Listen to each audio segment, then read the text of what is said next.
They built walls so massive that 3 chariots could ride side by side on top of them, cities with towers that reached toward heaven and gardens suspended in mid-air, ancient metropolises so advanced that modern engineers still can't figure out how they were built. The Bible doesn't just tell stories of faith, it describes some of the most spectacular cities ever constructed by human hands.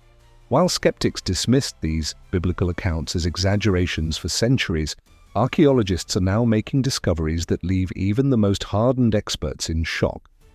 The mighty walls of Nineveh, once thought to be mythical, have been unearthed, standing 25 meters tall, exactly as Scripture described them. Solomon's Jerusalem wasn't just a religious center, it was an administrative marvel that managed resources with precision that wouldn't be seen again for thousands of years. And Babylon? The Golden City wasn't just wealthy, it pioneered hydraulic engineering techniques that scientists once believed impossible for the ancient world. These weren't primitive settlements, they were sophisticated urban centers with advanced water systems, defensive technologies, and architectural achievements that defy explanation. What other biblical cities have archaeologists uncovered that are rewriting our understanding of ancient history? And what do these discoveries reveal about the historical accuracy of Scripture that secular historians don't want you to know? When we imagine ancient cities, many of us picture primitive settlements with basic mud huts and simple walls. But the biblical city of Nineveh shatters those assumptions completely. This wasn't just any city, it was an engineering marvel that continues to stun modern experts who study its remains. Located in what is now northern Iraq, Nineveh was the jewel of the Assyrian Empire, a metropolis so vast and intimidating that its very name struck fear into neighboring kingdoms. The Bible tells us in the book of Jonah that Nineveh was an exceedingly great city, 3 days' journey in breadth. For centuries, skeptics dismissed this as religious hyperbole until archaeologists began uncovering its true scale. The most astonishing feature of Nineveh was its defensive wall system. These weren't just ordinary walls, they were colossal structures rising 25 meters into the sky. That's roughly the height of an 8-story modern apartment building. And here's what's truly mind-blowing. These walls were so incredibly thick that 3 chariots could ride side by side along the top. Think about that for a moment. This wasn't just a barrier, it was a massive, elevated roadway encircling the entire city. Recent excavations have confirmed these dimensions exactly as described in ancient texts. Using ground-penetrating radar, archaeologists have mapped the full extent of these fortifications, revealing that they stretched for nearly 8 miles, enclosing an area large enough to house more than 100 and 20,000 people. The biblical account in Jonah mentions precisely this population size, another detail once dismissed as exaggeration until archaeological evidence proved it accurate. But the walls themselves tell only part of the story. Each of the 15 massive gates into Nineveh was flanked by colossal stone sculptures of winged bulls with human heads, Lamassu, standing 20 feet tall and weighing up to 30 tons each. These weren't just decorative. The Assyrians believed these mystical guardians provided supernatural protection against enemies and evil spirits. Modern engineers still debate how ancient builders moved and positioned these enormous sculptures with such precision. The construction techniques used for the walls themselves represent engineering knowledge that shouldn't have existed at that time. The Ninevites used a sophisticated combination of mud brick cores with limestone and alabaster-facing stones. They understood principles of weight distribution and stress factors that wouldn't be formally codified until thousands of years later. The mortar between stones has been analyzed and shown to contain specific mineral ratios that provided exceptional durability, which is why portions of these walls still stand today despite millennia of weathering and numerous attempts to destroy them. What's particularly fascinating is the water management system integrated into Nineveh's defenses. The city planners created a moat system that served dual purposes. It made the walls even more difficult to breach while simultaneously providing irrigation for the expansive gardens and agricultural areas within the city limits. They engineered sluice gates that could control water flow during floods or droughts. Technology so advanced that similar systems weren't developed in Europe until the Middle Ages. Inside the city, recent archaeological digs have revealed something unexpected. a network of underground tunnels beneath the walls. These weren't small passages, but carefully engineered corridors reinforced with arched ceilings. Some historians believe these served as emergency escape routes, while others suggest they allowed defenders to emerge behind attacking forces in a surprise counterattack. The Bible mentions the fall of Nineveh occurring partly because the gates of the rivers were opened, possibly referring to enemies using these underground passages to breach the seemingly impenetrable defenses. The biblical prophet Nahum described Nineveh as the city of blood, full of lies, full of plunder, never without victims. Archaeological evidence confirms this darker side of Nineveh. The walls didn't just keep enemies out, they kept conquered peoples in. Excavations have uncovered relief carvings showing captured populations from conquered territories being forcibly resettled within Nineveh's walls. The city's rapid growth wasn't just natural expansion, but the result of aggressive population transfers, exactly as described in biblical accounts of Assyrian military campaigns. What makes Nineveh's walls truly remarkable is that they weren't built in a single campaign. Core samples taken from different sections reveal that the fortifications were continuously expanded and improved over generations. Each Assyrian king added to, heightened, or strengthened the defenses, creating a multi-generational engineering project spanning centuries. The biblical narrative of Jonah visiting Nineveh likely occurred during one of these massive construction periods when the city was expanding its boundaries and reinforcing its defenses. Despite their seemingly impenetrable design, Nineveh's mighty walls ultimately failed to protect the city. In 612 BCE, a coalition of Babylonians, Medes, and Scythians besieged the city for 3 months before finally breaching its defenses. The biblical prophet Nahum had predicted this downfall in detail, describing how the gates of your land are wide open to your enemies, fire has consumed the bars of your gates. Archaeologists have uncovered evidence of this destruction exactly as described, layers of ash and rubble precisely dating to this period, with clear signs of deliberate destruction rather than natural disaster. What's particularly fascinating is that the Bible predicted not only Nineveh's destruction, but also that it would become a desolation as dry as the desert. This seemed unlikely for such an enormous city, yet for centuries Nineveh was indeed lost, buried under sand and earth until the mid-19th century, when British archaeologist Austin Henry Layard began excavations at the site. For over 2,000 years, one of the ancient world's greatest cities simply vanished from human knowledge, exactly as biblical prophets had foretold. Today, as we use satellite imagery and ground-penetrating radar to map Nineveh's full extent, we're discovering that the biblical accounts were, if anything, understating the city's impressive scale. Recent studies suggest that at its peak, Nineveh may have housed up to 175,000 people, making it potentially the largest city in the world during its time. The walls that once seemed impossibly massive in biblical descriptions are proving to be exactly as described or even more impressive. But perhaps most interesting of all is what Nineveh tells us about biblical accuracy. For generations, skeptics pointed to cities like Nineveh as evidence that the Bible exaggerated or mythologized history. Now, as archaeological evidence continues to emerge, we're finding that these ancient biblical writers were recording precise, eyewitness details of real places, often with remarkable accuracy. The walls that once protected Nineveh now serve as walls of evidence supporting biblical reliability.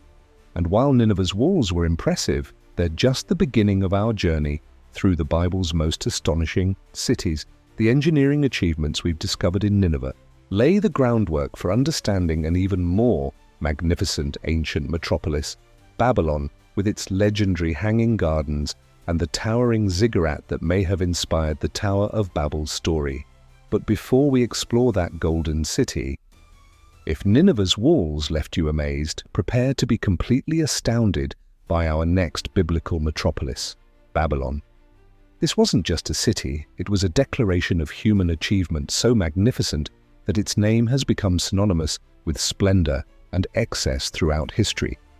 When King Nebuchadnezzar II stood atop his palace in ancient Babylon, he gazed upon what was undeniably the most spectacular city on earth. As recorded in the book of Daniel, he proclaimed, Is not this the great Babylon I have built as the royal residence by my mighty power and for the glory of my majesty?" For generations, historians dismissed this as royal propaganda, until modern archaeology began uncovering the true scale of this golden city. Babylon wasn't just built, it was engineered with a level of precision and ambition that defies explanation even today. The city was encircled by massive double walls that stretched for 10 miles. The outer wall was so thick, 56 feet wide, that chariot races were reportedly held on top of it. But unlike the rough stone fortifications of other ancient cities, Babylon's walls were works of art, faced with glazed blue bricks depicting over 500 lions, bulls, and mythical creatures in vibrant colors that would have dazzled approaching travelers. The city's most famous entrance, the Ishtar Gate, has been partially reconstructed in Berlin's Pergamon Museum, giving us a glimpse of its original glory. Standing nearly 40 feet high and made of lapis lazuli-colored glazed brick, this massive structure was only the first of 8 processional gateways leading into the inner city.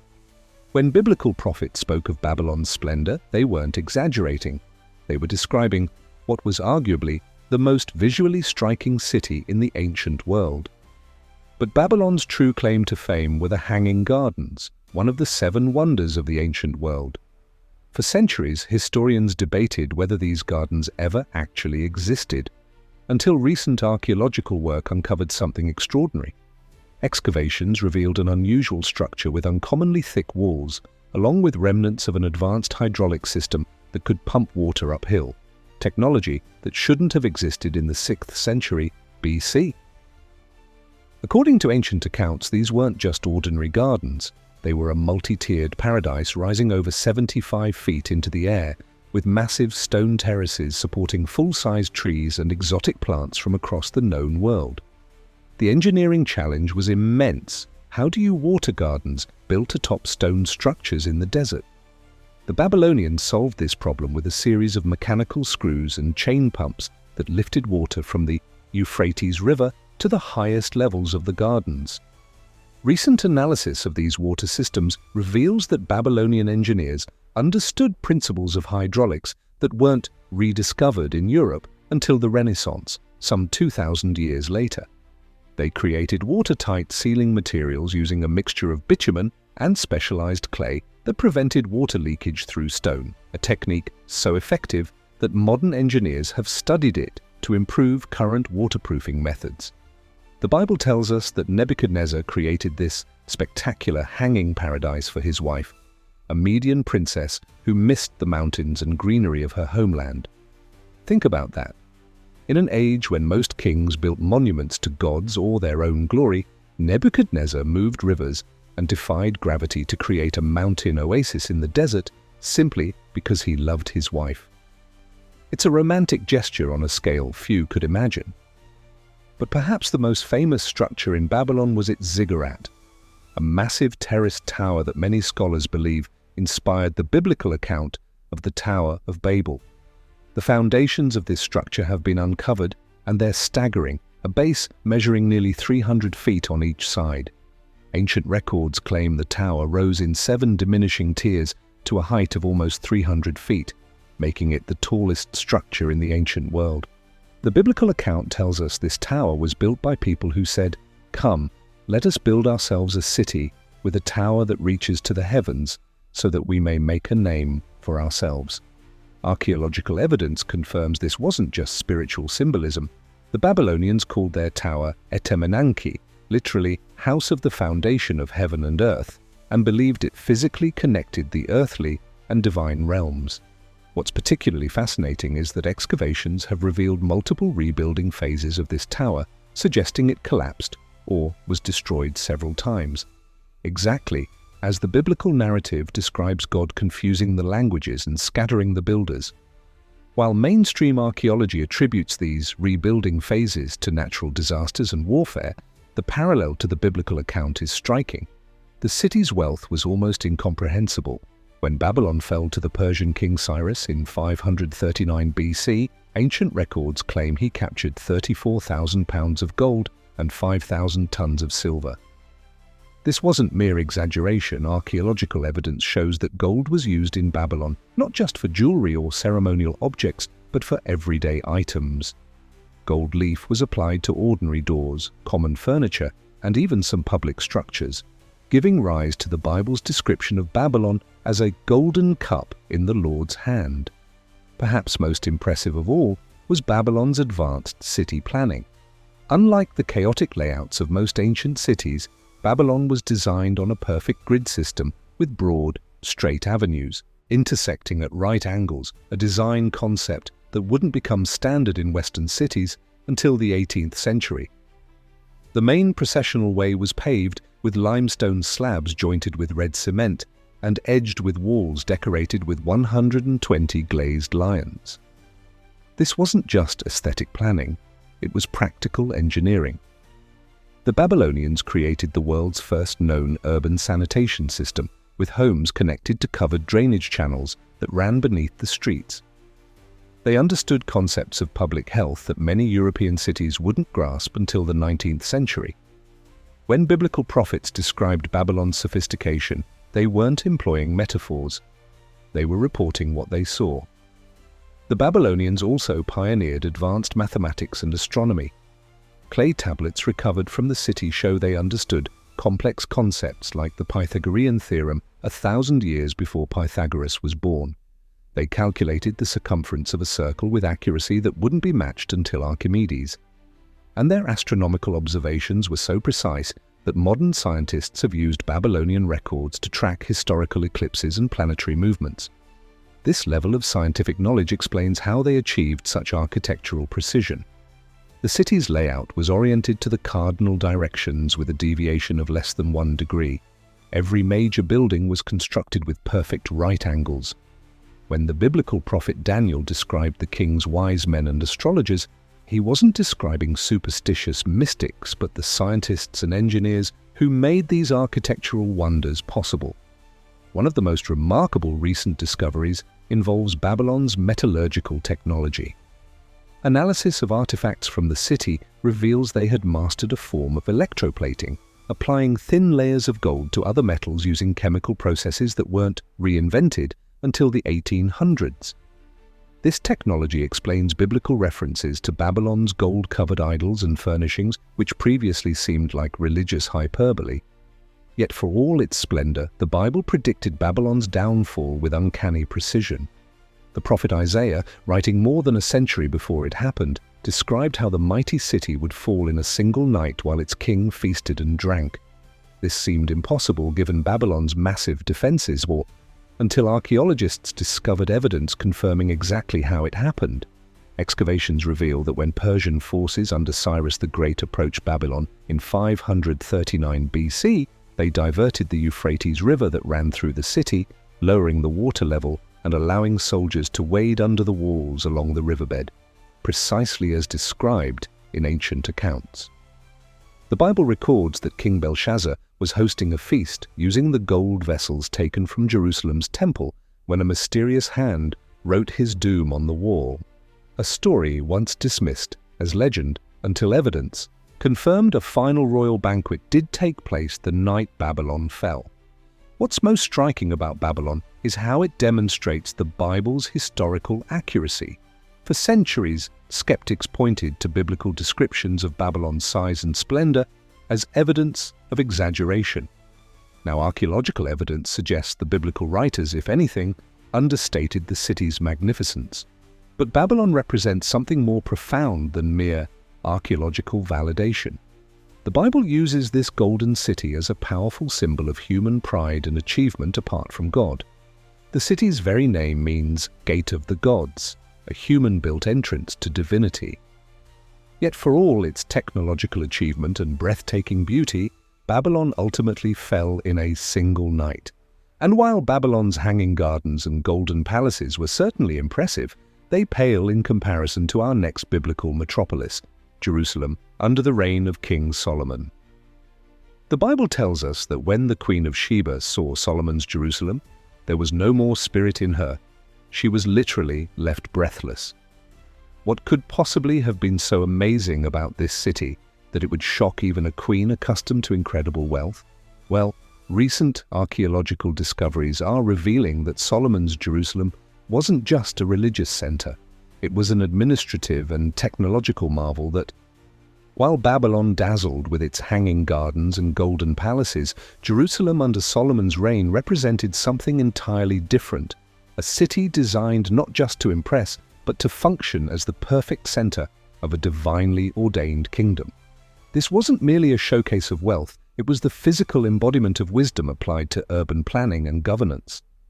When Solomon took the throne around 970 BC, Jerusalem was already an ancient city with a history stretching back thousands of years. But what Solomon did to this modest hilltop settlement transformed it into a metropolis that left visiting dignitaries speechless. The Bible tells us that when the Queen of Sheba, herself the ruler of a wealthy kingdom, witnessed Solomon's Jerusalem, there was no more spirit in her. She declared, "The half was not told me." But what exactly did she see that was so overwhelming?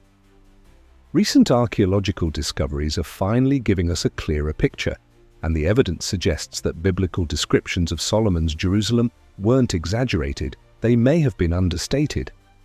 Solomon's most famous building project was, of course, the temple. The Bible provides unusually specific details about this structure, its dimensions, materials, and decorations. For years, skeptics dismissed these descriptions as fictional embellishments, claiming no such building could have existed in the 10th century BC. Then archaeologists began finding evidence that changed everything. Excavations around Jerusalem's Temple Mount uncovered massive foundation stones and architectural fragments dating precisely to Solomon's era. Some of these stones weigh more than 50 tons. Stones so massive that modern engineers still debate how they were moved and placed with such precision without modern machinery.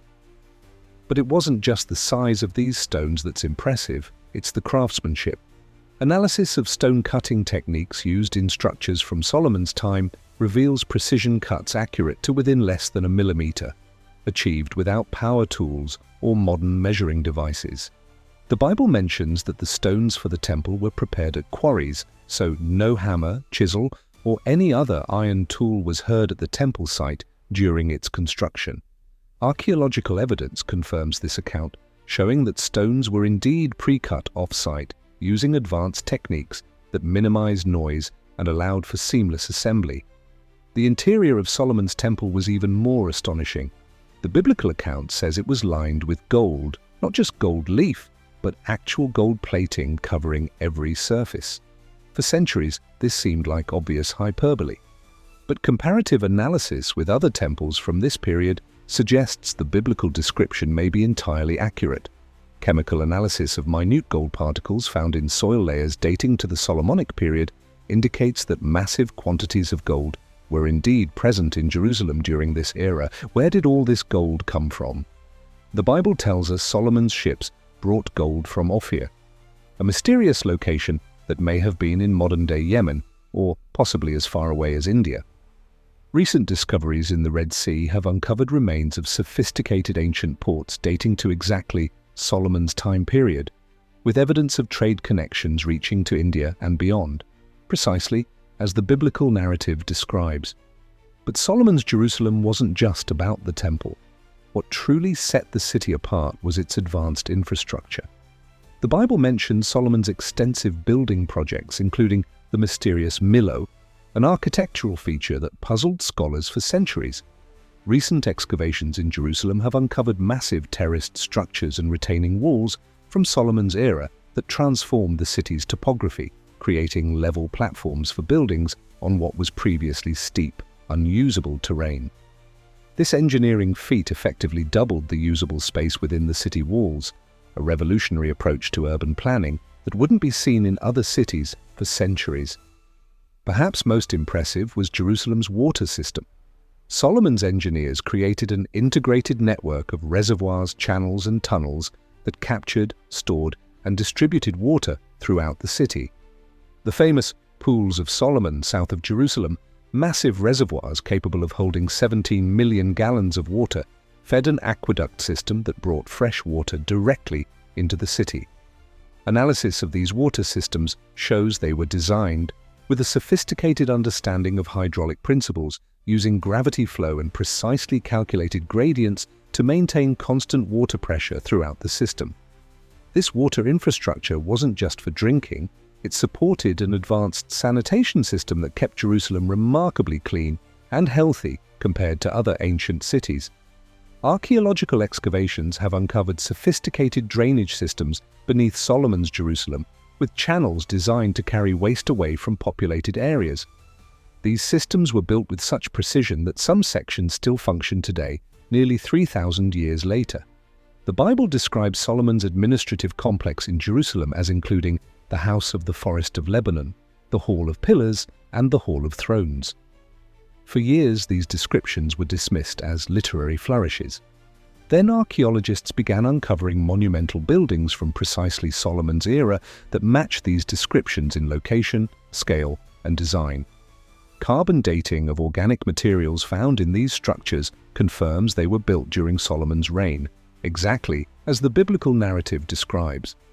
What's particularly striking about these administrative buildings is their systematic organization. Solomon didn't just build impressive structures, he created an integrated governmental complex designed for efficient administration of a large kingdom.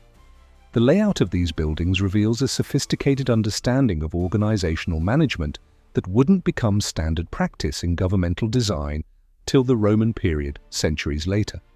Solomon's Jerusalem also featured something unprecedented in ancient cities, a system of universal education.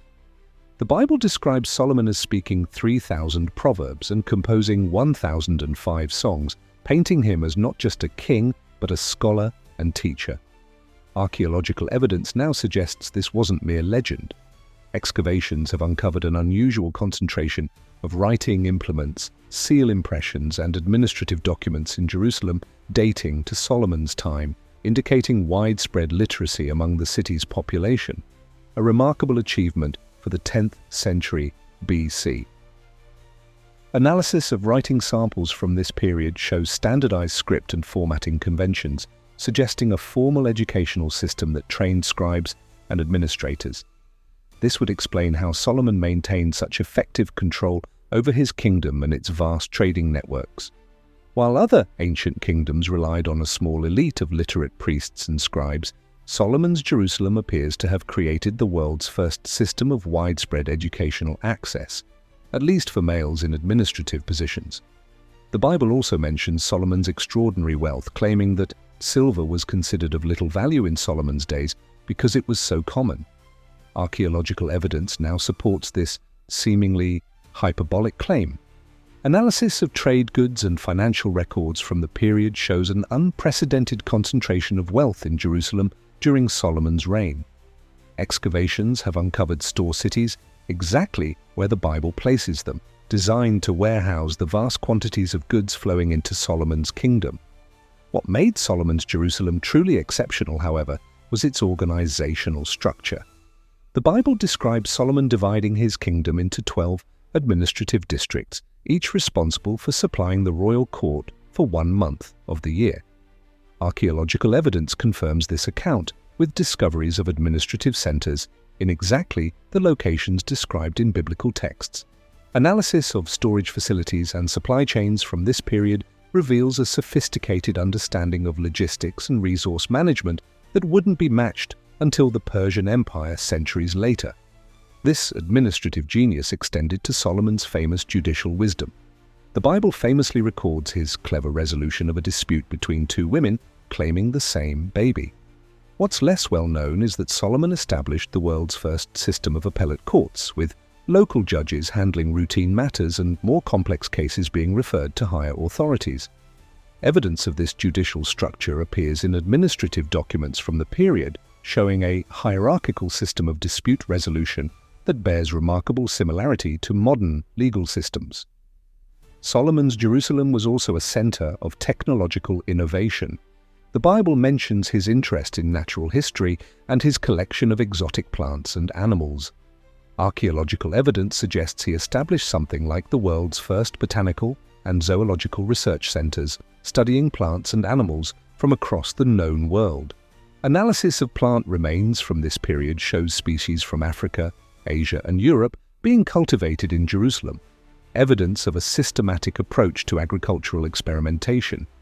But perhaps most remarkable was Solomon's approach to security.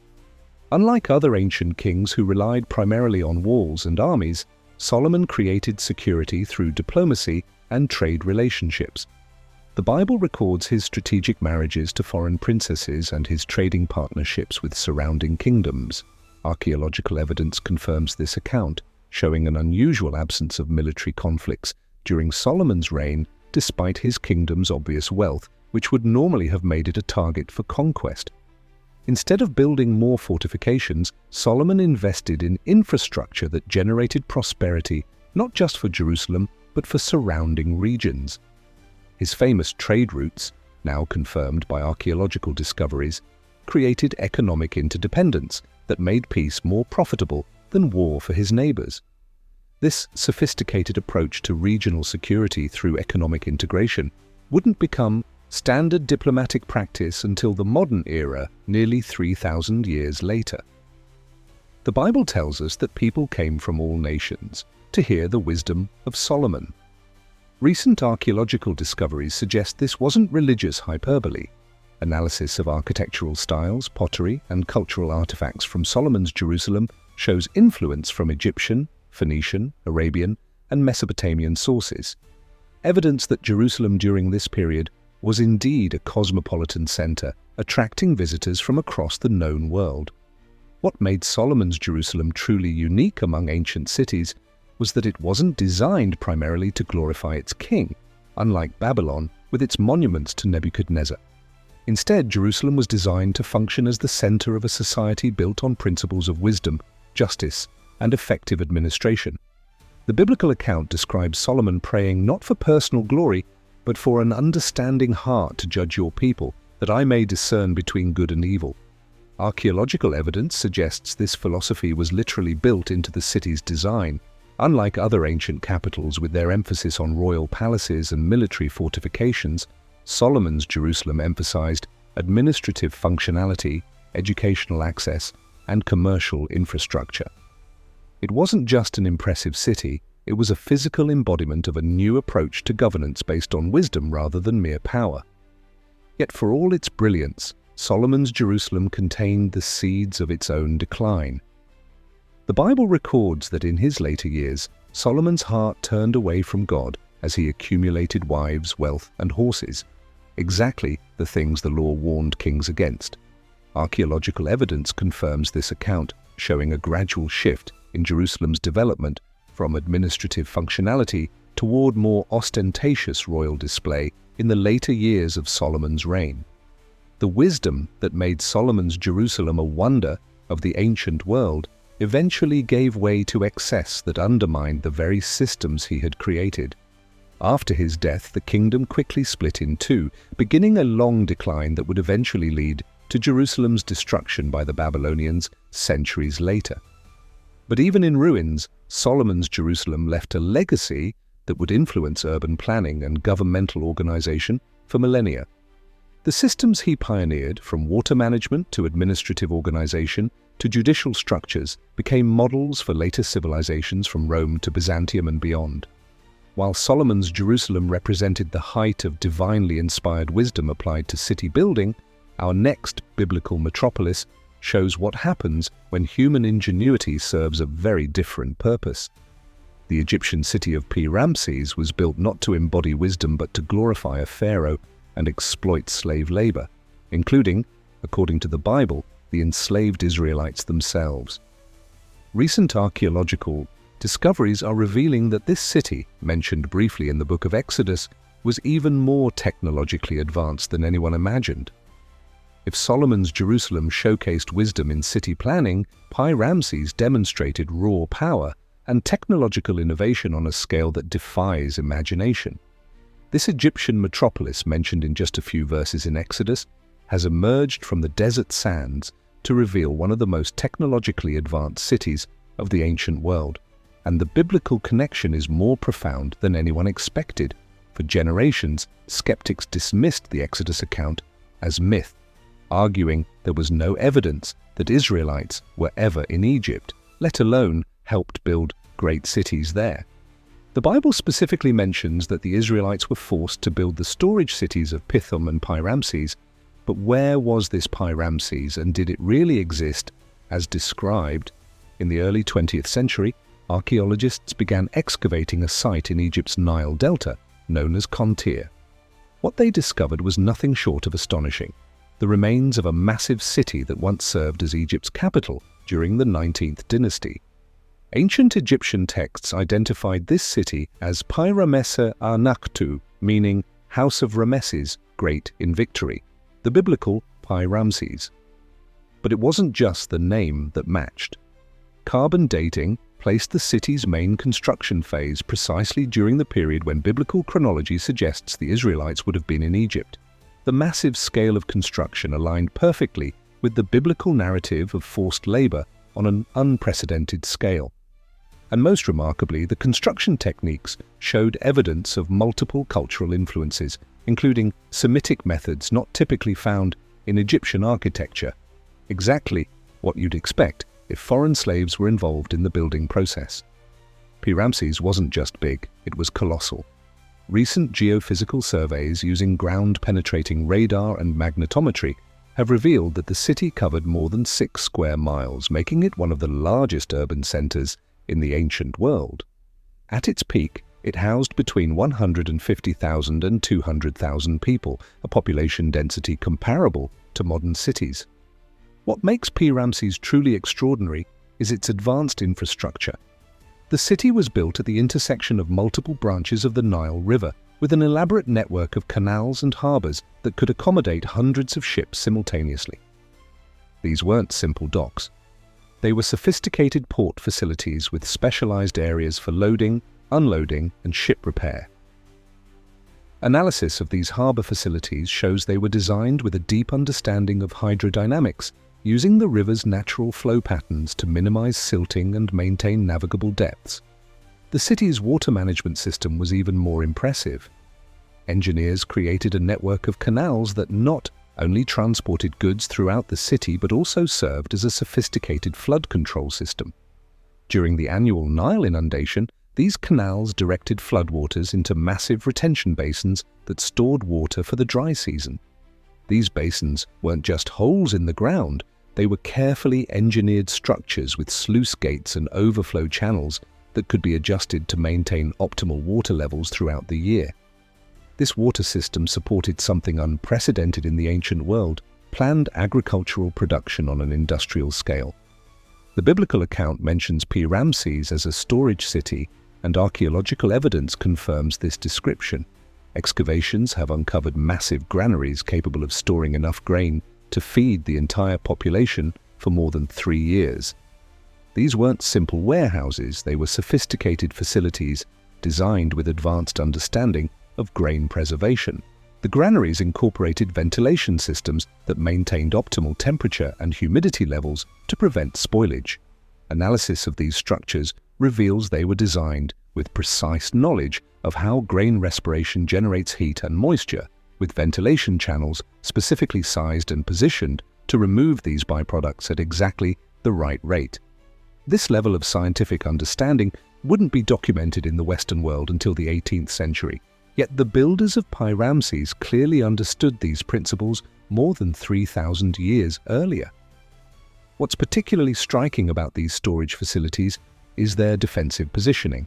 They weren't just placed for convenient access, they were strategically located and fortified to protect Egypt's food supply in case of invasion. This matches perfectly with the biblical narrative, which suggests these storage cities were built partly in preparation for potential conflicts. The Bible records that a new pharaoh who did not know Joseph feared the Israelites might join Egypt's enemies in war, explaining why he would commission massive defensive storage facilities and use forced Israelite labor to build them.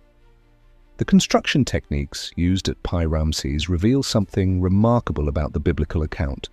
Exodus specifically mentions that the Israelites made bricks with straw, a detail that seems minor but has profound archaeological significance. Analysis of bricks from Pi-Ramses shows they were indeed made using straw as a binding agent, exactly as described in Exodus. More significantly, archaeological layers from later in the city's history show bricks made with less straw or no straw at all, precisely matching the biblical narrative that the Israelites were eventually forced to make bricks without straw as their oppression intensified.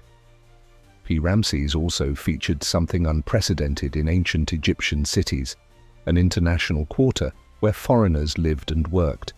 Excavations have uncovered residential areas with distinctly non-Egyptian architectural features, including houses built in Canaanite and Syrian styles. Analysis of cooking vessels and household items from these areas shows food preparation methods and dietary patterns consistent with Semitic populations, exactly what we would expect to find if Israelites were living in the city as described in the biblical account. The most technologically impressive aspect of Ramses, however, was its manufacturing district. Recent excavations have uncovered what appears to be the largest bronze production facility in the ancient world, capable of producing weapons and tools on an industrial scale. This wasn't primitive metalworking, it was standardized mass production. Analysis of bronze items from the site shows remarkable consistency in composition and dimensions, indicating a highly standardized manufacturing process. The furnaces used in these facilities reach temperatures exceeding 2,000 degrees Fahrenheit, hot enough to not just melt but fully liquefy bronze for precision casting. Achieving and maintaining these temperatures required advanced knowledge of furnace design and fuel management. Analysis of these furnaces shows they incorporated principles of thermodynamics that wouldn't be formally documented until the modern era. What's most remarkable is the evidence of assembly line production. Different workshops specialized in different components of finished products, with standardized parts moving from one specialized team to another. This division of labor and standardization of parts is typically associated with the Industrial Revolution of the 18th century, yet archaeological evidence shows it was already being practiced at Ramses more than 3,000 years earlier. The city also boasted the ancient world's largest chariot manufacturing facility. Archaeological evidence suggests Ramses could produce more than 1,000 war chariots annually, an astonishing output for the ancient world. These weren't crude vehicles, they were high-performance military machines built with sophisticated understanding of materials, science and engineering principles. Analysis of chariot remains from Ramses shows the use of bent wood technologies, specialized adhesives, and composite materials combining wood, leather, and bronze in ways that maximized strength while minimizing weight. The wheels incorporated innovations like a precise dished shape that improved stability at high speeds and specialized bronze bushings that reduced friction on the axles. These technological innovations gave Egyptian chariots a decisive military advantage, explaining why Pharaoh could rapidly pursue the fleeing Israelites with 600 chosen chariots as described in Exodus. The Bible mentions that when the Israelites finally left Egypt, they took articles of silver and gold and clothing from the Egyptians. Archaeological evidence from Ramses helps explain this puzzling detail. Excavations have uncovered workshops producing luxury goods using precious metals in quantities that suggest widespread ownership of such items, even among ordinary citizens. Unlike other ancient societies where precious metals were concentrated exclusively among royalty and high nobility, Ramses shows evidence of broader distribution of wealth, making it plausible that even slaves could acquire valuable items from their neighbors as described in Exodus.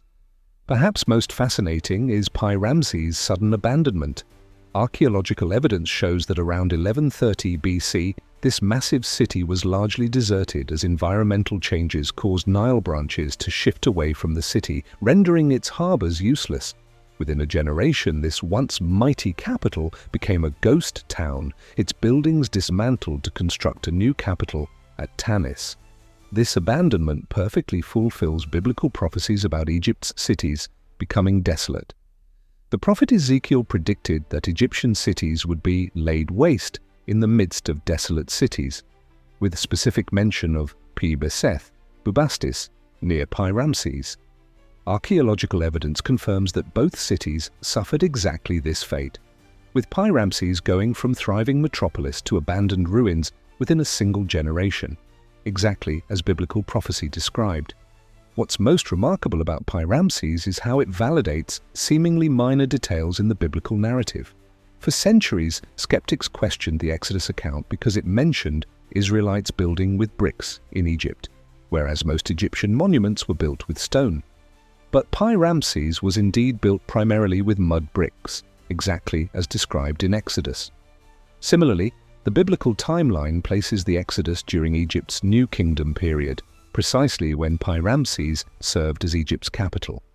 The biblical description of Egypt's military power, including its emphasis on chariot forces, perfectly matches archaeological evidence from Pi-Ramses, which housed Egypt's largest chariot manufacturing center. Even the plagues described in Exodus align with environmental conditions specific to the Nile Delta region where Pi-Ramses was located. The sequence of plagues, beginning with water turning to blood, likely a toxic algal bloom, and progressing through insect infestations, livestock diseases, and storms, follows a scientifically plausible cascade of ecological disasters that could affect this specific region exactly as described. What Pi-Ramses ultimately demonstrates is that the biblical account of the Israelites in Egypt contains historically accurate details that could only have been known by someone familiar with the specific time and place described. The precise construction methods, materials, city functions, and environmental conditions match archaeological evidence with remarkable accuracy, suggesting that whatever else we might conclude about the Exodus narrative, it's grounded in genuine, historical knowledge of ancient Egypt. While Pi-Ramses represents the pinnacle of Egyptian urban engineering, our next biblical city takes us even further back in time to what may be the oldest continuously inhabited city on Earth. Jericho's massive walls, which famously came tumbling down in the biblical narrative, have emerged from archaeological excavations to reveal a city even older and more sophisticated than anyone imagined. Recent discoveries at this site aren't just confirming biblical details, they're rewriting our understanding of how early human civilization developed. We've journeyed through magnificent imperial capitals and administrative marvels, but now we turn to a city that predates them all. Jericho, a settlement so ancient it challenges our very understanding of when human civilization began. The biblical account of Jericho's walls famously coming tumbling down before Joshua and the Israelite army has been the subject of skepticism for centuries, yet archaeological discoveries at this site are not only validating the biblical narrative in surprising ways, they're completely rewriting our understanding of human history. When archaeologists first began excavating Tel es-Sultan, the site of ancient Jericho in the early 20th century, they didn't expect to find much. What they discovered instead was nothing short of revolutionary, a city with history stretching back over 10,000 years, making it possibly the oldest continuously inhabited urban settlement on Earth. This wasn't just some primitive collection of huts, it was a sophisticated urban center with defensive walls, organized housing, and advanced infrastructure that predated the pyramids by 5,000 years. The most striking feature of ancient Jericho was its massive defensive system. Excavations revealed a stone wall over 12 feet high surrounding the entire settlement, with an even more impressive tower soaring nearly 30 feet into the air. Carbon dating placed these structures around 8000 BC, making them the oldest known defensive fortifications anywhere in the world. This discovery upended conventional wisdom about early human development, proving that sophisticated urban planning and large-scale construction projects existed millennia earlier than previously believed. The tower wasn't just big, it was an engineering marvel that demonstrates sophisticated understanding of structural principles. Built with over 400 tons of stone without the use of metal tools or mortar, the tower incorporated a staircase inside that spiraled up to a platform at the top. Analysis of its construction shows that the builders understood concepts like load distribution and structural stability that we typically associate with much later civilizations. The precision of the stonework suggests these weren't primitive builders, but skilled engineers working with advanced understanding of architectural principles. What makes Jericho's early defensive system so remarkable is that it existed before widespread warfare was thought to have emerged. This raises a profound question. What were the people of Jericho protecting themselves against in this early period?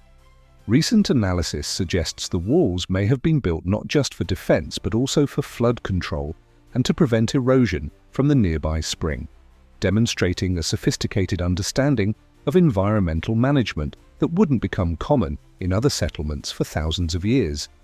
The biblical account in Joshua describes Jericho as a walled city during the Israelite conquest, traditionally dated to around 1400 BC, nearly 7,000 years after those first walls were built.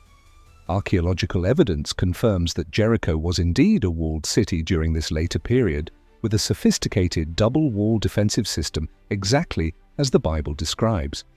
The outer wall was approximately 6 feet thick, while the inner wall was approximately 12 feet thick, creating a formidable defensive barrier that would have seemed virtually impenetrable to ancient armies.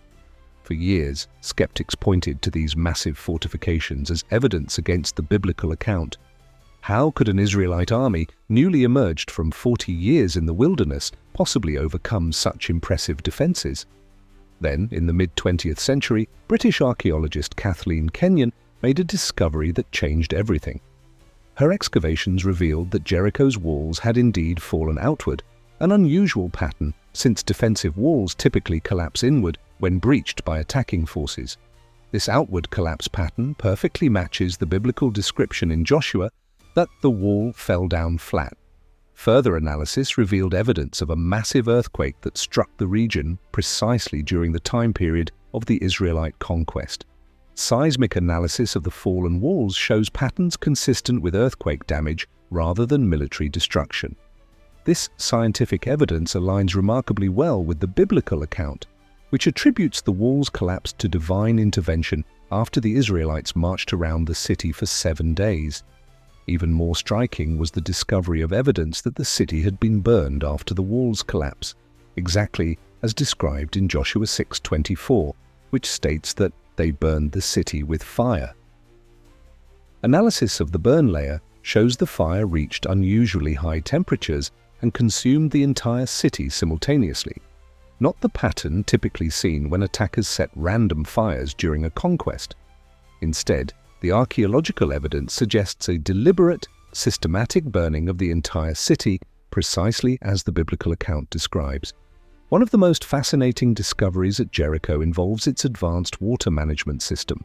The city was built around a natural spring that produced over 40,000 gallons of water daily, a crucial resource in the arid Jordan Valley. But rather than simply settling near this spring, the people of Jericho constructed an elaborate water distribution system including channels, reservoirs, and even primitive plumbing that directed water throughout the city. Analysis of this water system shows that the engineers of ancient Jericho understood principles of hydraulics including water pressure, flow rates, and sedimentation control. They created stone-lined channels with precisely calculated gradients to maintain optimal flow rates and prevent erosion. They built settling basins that removed silt and contaminants from the water before it entered the city's distribution network. This level of hydrological engineering predates similar systems in other civilizations by thousands of years. What's particularly remarkable is how this advanced water system relates to the biblical account. Joshua 6:5 mentions the Israelites crossing the Jordan River when it was at flood stage, a detail that seems minor but has significant implications. Hydrological analysis of Jericho's water system shows it was specifically designed to manage seasonal flooding from both the spring and nearby Jordan River, with features that only make sense if the designers understood the river's annual flood patterns, exactly the conditions described in the biblical narrative. Jericho's agricultural system was equally advanced. Excavations have uncovered evidence of sophisticated crop rotation, irrigation systems, and seed selection practices that maximized yields in the challenging climate of the Jordan Valley. Analysis of plant remains from the site shows the cultivation of domesticated wheat, barley, legumes, and fruits thousands of years before similar agricultural practices appeared elsewhere. This advanced food production system explains how Jericho could sustain a population of approximately 2,000 to 3,000 people, a significant urban concentration for the ancient world. The Bible describes Jericho as a wealthy city, mentioning specifically that Achan took a beautiful Babylonian garment 200 shekels of gold, silver, and a bar of gold from the spoils. Archaeological evidence confirms this description of wealth. Excavations have uncovered caches of precious metals, imported luxury goods, and evidence of extensive trade networks connecting Jericho to distant regions including Anatolia, Egypt, and Mesopotamia. Analysis of these trade goods shows that Jericho was not an isolated settlement, but a significant commercial center controlling trade routes through the Jordan Valley. Perhaps the most striking archaeological discovery at Jericho involves its sophisticated social organization. Unlike other early settlements with random housing arrangements, Jericho shows evidence of urban planning with designated residential, commercial, and administrative districts. Houses were built to standardized designs, suggesting some form of centralized oversight of construction. Analysis of burial practices shows clear social stratification, with elite individuals receiving more elaborate burials with luxury goods, evidence of a complex society with specialized roles and hierarchical leadership. This social complexity aligns perfectly with the biblical description of Jericho as a kingdom with its own king, officials, and military forces.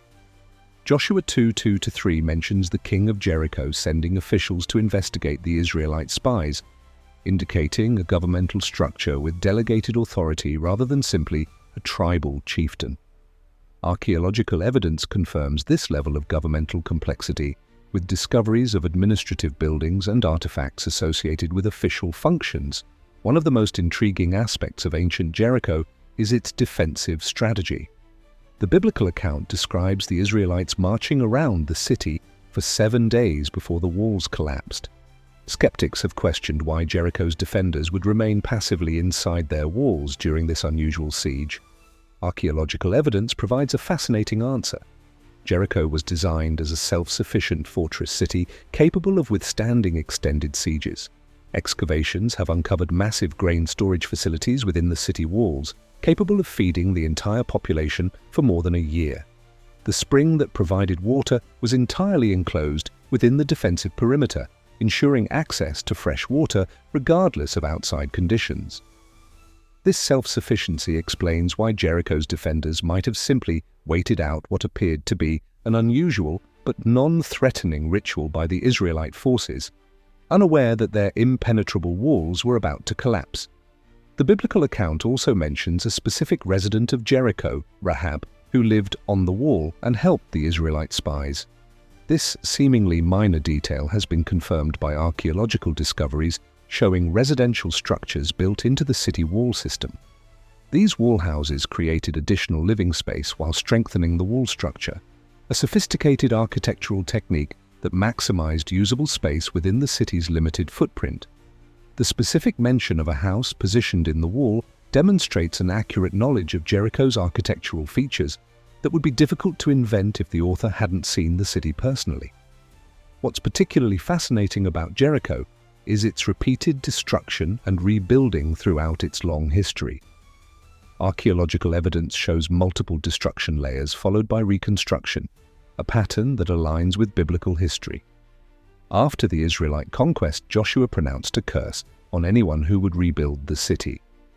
Cursed before the Lord is the one who undertakes to rebuild this city, Jericho. At the cost of his firstborn son, he will lay its foundations. At the cost of his youngest, he will set up its gates. Centuries later, 1 Kings 16:34 records the fulfillment of this curse. In Ahab's time, Hiel of Bethel rebuilt Jericho.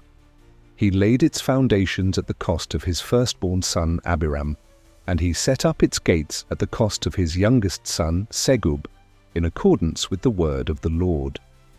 Archaeological evidence confirms a significant rebuilding of Jericho during precisely this period, 9th century BC, with distinctive construction techniques that differ from earlier periods, exactly as the biblical narrative describes. The most recent archaeological work at Jericho is revealing something even more profound, evidence that the city's earliest inhabitants possessed astronomical knowledge previously thought impossible for such an ancient society. Analysis of the orientation of certain structures shows precise alignment with solar and stellar positions, suggesting the builders understood celestial cycles and could track time with remarkable accuracy. This astronomical knowledge would have been crucial for agricultural planning and religious observances, and explains how such an early society could coordinate the large-scale labor needed to build Jericho's impressive defensive works. What Jericho ultimately represents is a profound challenge to conventional views of human development. This city didn't just have walls, it had sophisticated social systems, advanced engineering, and complex religious practices thousands of years ago before such developments were thought possible. When the biblical account describes Jericho as an impressive walled city, it isn't exaggerating. If anything, it understates just how remarkable this ancient urban center truly was. While Jericho may be the oldest continuously inhabited city on Earth, our next biblical metropolis takes us to a city with perhaps the most significant historical pedigree of all, Ur of the Chaldeans, the birthplace of Abraham himself. Recent archaeological discoveries at this site are revealing a level of sophistication that explains why leaving such an advanced urban center for the uncertainties of nomadic life would have required extraordinary faith. The city Abraham left behind wasn't some primitive settlement, but a sophisticated metropolis with technology and comforts that wouldn't be matched for millennia. Genesis tells us Abraham left Ur of the Chaldeans to follow God's call, but it never describes what this city was actually like. Most people imagine Abraham leaving some primitive desert settlement, a few tents, maybe some simple mud brick structures. But archaeological discoveries have revealed something far more surprising. Ur wasn't some backwater village. It was one of the most advanced, comfortable, and sophisticated cities on Earth at that time. Imagine the faith required to leave behind indoor plumbing, libraries, and climate-controlled housing to live in tents following an invisible God. Located in what is now southern Iraq, Ur reached its peak around 2100 to 1900 BC, precisely when biblical chronology places Abraham in the city. The remains of this ancient metropolis were first excavated in the 1920s and 30s by British archaeologist Sir Leonard Woolley, whose discoveries shocked the academic world. Instead of finding primitive dwellings, Woolley uncovered a complex urban center with technology that wouldn't be matched in Europe until the Roman period, nearly 2,000 years later. Perhaps the most surprising discovery was the sophisticated nature of Ur's residential housing. These weren't simple one-room structures. They were multi-story townhouses built around central courtyards that provided natural cooling in the hot Mesopotamian climate. Analysis of these homes reveals they typically contained between 10 and 14 rooms arranged over 2 floors, with specialized spaces for cooking, socializing, sleeping, and even home businesses. Many houses had dedicated bathrooms with drainage systems connected to city-wide sewers. Indoor plumbing in the 3rd millennium BC. The construction techniques used in these homes demonstrate advanced engineering knowledge. The walls were built with a double shell system, an outer layer of baked bricks, and an inner layer of unbaked mud bricks with an air gap between them. This created natural insulation that kept houses cool in summer and warm in winter, a passive climate control system that modern green builders are only now rediscovering. Analysis of these structures shows their builders understood complex principles of thermodynamics and air circulation millennia before these concepts were formalized in scientific literature. What's particularly fascinating is the evidence of standardized construction in Ur. Bricks were manufactured to uniform dimensions, typically 11.8 by 5.9 by 2.75 inches, allowing for efficient construction and structural stability. Archaeological evidence shows these bricks were mass-produced in large facilities outside the city, then transported to construction sites, an early form of prefabricated building components. This standardization enabled the rapid expansion of the city and the creation of uniform, high-quality housing for a broad segment of the population. The streets of Ur reveal another level of sophisticated urban planning. Unlike the chaotic, narrow pathways typical of ancient cities, Ur featured a grid pattern with main avenues up to 26 feet wide, broad enough for 4 chariots to pass side by side. These streets were paved with baked bricks set in bitumen, natural tar, creating durable surfaces that prevented dust in dry weather and mud during rainy periods. Archaeological analysis shows these pavements were slightly crowned in the center, with drainage channels along the sides, design features specifically created to direct rainwater into the city's drainage system. This drainage system itself represents remarkable engineering. Excavations have uncovered an extensive network of terracotta pipes and brick-lined channels running beneath the streets, carrying wastewater and storm runoff away from residential areas. These weren't simply ditches, they were carefully engineered structures with precisely calculated gradients to maintain water flow without causing erosion. Analysis of these systems shows the engineers of Ur understood principles of hydraulics and fluid dynamics that wouldn't be formally documented until the modern era. The Bible describes Abraham as a man of considerable wealth, which archaeological evidence from Ur helps explain. The city was a major commercial center, strategically located near the confluence of the Tigris and Euphrates rivers and connected to the Persian Gulf. This position made it a natural hub for trade routes extending to India, Arabia, and the Mediterranean. Evidence of this trade appears in the archaeological record as imported goods including precious stones from India, copper from Oman, timber from Lebanon, and gold from Egypt, demonstrating the vast commercial network centered on this city. What's particularly striking is the sophistication of Ur's commercial systems. Excavations have uncovered thousands of clay tablets recording business transactions, contracts, loans, and sales. These weren't simple tallies, they were complex legal documents with standardized terminology, witness clauses, and penalty provisions for breach of contract. Analysis of these tablets reveals a commercial legal system with concepts like interest, collateral, and performance bonds that form the foundation of modern business law. When Genesis describes Abraham's business dealings with the Hittites to purchase a burial cave, it's depicting someone trained in one of the most advanced commercial legal systems of the ancient world. The most visible structure in ancient Ur was its massive ziggurat, a stepped pyramid rising over 100 feet into the sky. Built around 2100 BC, exactly when Abraham would have lived in the city, this massive temple complex dominated the urban landscape. Recent archaeological analysis has revealed something surprising about its construction. The builders incorporated techniques to make the structure resistant to both earthquakes and floods.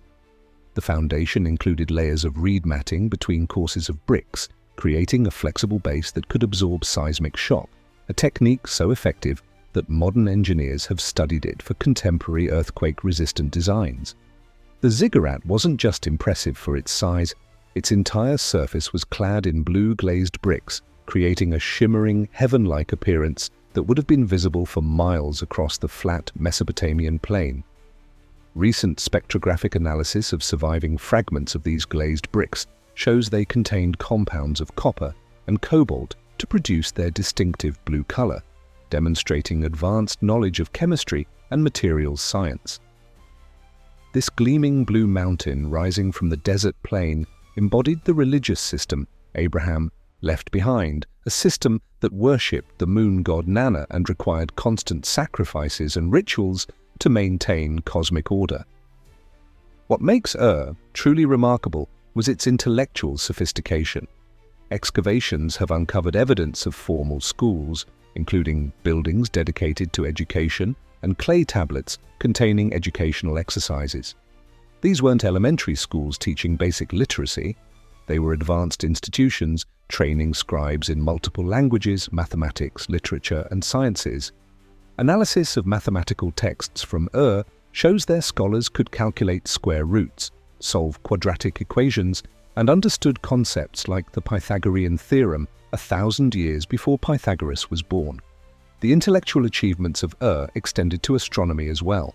Clay tablets from the city contain detailed observations of celestial movements, including the phases of Venus, lunar cycles, and the positions of stars.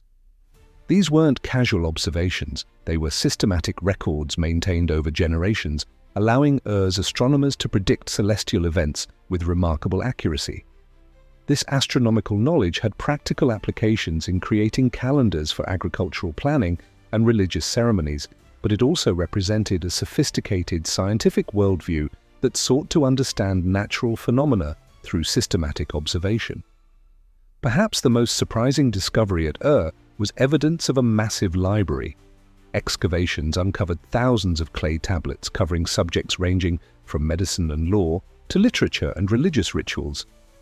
These weren't random collection. They were systematically organized with catalog systems and shelf labels. Analysis of these texts reveals the scholars of Ur had compiled comprehensive knowledge in fields like mathematics, medicine, astronomy, and botany. They had created dictionaries for multiple languages, encyclopedias of natural phenomena, and collections of literature including epics, poetry, and proverbs. When Genesis describes Abraham's cultural background, it's referring to one of the most intellectually advanced societies on Earth at that time. The religious life of Ur provides crucial context for understanding Abraham's departure. Archaeological evidence shows religion permeated every aspect of life in the city, with hundreds of shrines and temples dedicated to a pantheon of gods. The dominant deity was Nana, also called Sin, the moon god, whose temple complex occupied the heart of the city. Excavations have uncovered evidence of daily rituals, sacrifices, and religious processions that consumed enormous resources and involved every level of society. When Genesis describes God calling Abraham to leave your country, your people, and your father's household, it's describing separation from an all-encompassing religious system that dominated every aspect of daily life. What's particularly fascinating is evidence that Ur experienced significant religious and cultural upheaval precisely during the period when Abraham would have lived there. Archaeological layers from this time show changes in religious practices, political structures, and economic systems. Analysis of these changes suggests a period of questioning traditional beliefs and authorities, exactly the kind of cultural environment that might produce someone willing to abandon established religious practices to follow a different divine call. The technological sophistication of Ur extended to its craftsmanship. Excavations have uncovered workshops producing items of extraordinary quality and complexity. Analysis of metalworking facilities shows artisans using techniques like lost wax casting, granulation, and filigree, methods requiring precise temperature control and sophisticated understanding of metallurgical principles. Stone workers created perfectly polished and carved items from materials as hard as diorite and lapis lazuli, using tools that, according to conventional understanding, shouldn't have been capable of working such materials. When Genesis describes Abraham's wealth, it's referring to possessions created by some of the most skilled craftsmen in the ancient world. One of the most remarkable artifacts from Ur is the famous Standard of Ur, a mosaic panel depicting scenes of war and peace in intricate detail. Analysis of this artwork reveals the use of specialized adhesives and cutting techniques that allowed the creation of tiny, inlaid pieces with precision that's difficult to achieve even with modern tools. The artistic sophistication demonstrated in this and other artifacts from Ur shows a society with highly developed aesthetic sensibilities and specialized artistic training, not the primitive culture often imagined as Abraham's background. The social organization of Ur was equally sophisticated. Evidence from texts and burials shows a complex hierarchy with specialized professional roles, including doctors, architects, judges, diplomats, and administrators. This wasn't a simple chieftain-led tribe, but a complex bureaucratic society with formal legal codes, professional credentials, and institutional structures. When Genesis describes Abraham negotiating with local leaders and forming alliances with regional powers, it's depicting someone from a highly developed political and diplomatic tradition. Perhaps the most striking archaeological discovery at Ur was the royal cemetery, where Woolley uncovered 16 royal tombs containing extraordinary treasures and evidence of elaborate burial practices. The most famous of these, the tomb of Queen Puabi, contained not only the queen's body adorned with elaborate gold jewelry, but also the remains of 74 attendants who had been sacrificed to serve her in the afterlife. This grim evidence of human sacrifice provides crucial context for understanding the revolutionary nature of Abraham's faith in a God who prohibited such practices. What Ur ultimately represents is a profound challenge to simplistic views of biblical history. Abraham didn't leave behind a primitive society for an advanced divine revelation. He left one of the most advanced, comfortable, and sophisticated urban environments in the world to follow a divine call into uncertainty. The biblical narrative takes on new significance when we understand that Abraham abandoned indoor plumbing, climate-controlled housing, legal protections, and economic security for a nomadic life based solely on faith in God's promises. While demonstrates the remarkable sophistication of ancient Mesopotamian civilization, our next biblical cities reveal something even more startling: evidence that the biblical account of divine judgment may be historically accurate. Sodom and Gomorrah have long been dismissed as cautionary moral tales rather than historical places. But recent archaeological discoveries in the Dead Sea region are providing evidence of a catastrophic destruction event that matches the biblical account with shocking precision. The remains of these cities aren't just confirming biblical geography, they're raising profound questions about whether some biblical judgments may have left physical evidence that we can still examine today. For centuries, the biblical account of Sodom and Gomorrah has been dismissed by skeptics as nothing more than moral mythology, cautionary tales invented to warn against immoral behavior. But what if these weren't just stories? What if God's judgment on these cities actually happened exactly as described in the book of Genesis? Recent archaeological discoveries around the Dead Sea region are challenging conventional wisdom and providing compelling evidence that may validate one of the most controversial biblical narratives. Genesis describes the destruction of Sodom and Gomorrah in vivid terms. Then the Lord rained down burning sulfur on Sodom and Gomorrah from the Lord out of the heavens. For generations, this account seemed impossibly fantastic. How could fire and sulfur rain from the sky? What kind of catastrophe could destroy entire cities so completely that they disappeared from history? The answer may lie in a remarkable archaeological site called Tall El Hammam, located northeast of the Dead Sea in Jordan. Excavations at this site began in 2005, led by archaeologist Stephen Collins, who had spent years analyzing biblical geography and believed this location matched the biblical description of Sodom's location. What his team discovered was evidence of a thriving Bronze Age city that experienced a sudden, catastrophic destruction event unlike anything archaeologists had seen before. Carbon dating placed this destruction around 1700 BC, precisely when biblical chronology suggests Abraham would have lived and the Sodom narrative would have occurred. The most striking evidence comes from the destruction layer itself. Archaeologists uncovered a distinctive stratum about 5 feet thick, containing unusual materials not typically found in ancient ruins. This layer contains what scientists call melt materials, everyday objects like pottery, mud bricks, and even stone that show evidence of exposure to temperatures exceeding 2000 degrees Celsius. This isn't the kind of heat produced by normal fires or even typical warfare. Something extraordinary happened here. Analysis of these materials by a team of scientists, including nuclear engineer Robert Hermes, revealed something astonishing. The artifacts display features typically only seen in nuclear tests or asteroid impacts. Pottery fragments show evidence of vitrification, a process where the ceramic literally melts into glass on one side but remains normal pottery on the other, indicating an extraordinarily intense but brief heat exposure. Mud bricks show evidence of having been flash-heated to temperatures that turned their outer surfaces into glass while leaving their interiors intact. These effects can't be produced by standard fires, which don't reach the necessary temperatures or produce the required thermal gradient. Perhaps most tellingly, the research team found what are called spherules, tiny balls of material that form when rock or soil is vaporized by intense heat and then rapidly cools and solidifies while falling back to Earth. These spherules contain high concentrations of minerals including platinum, iridium, nickel, gold, and diamonds in nanoform, a composition strikingly similar to materials found at known meteor impact sites.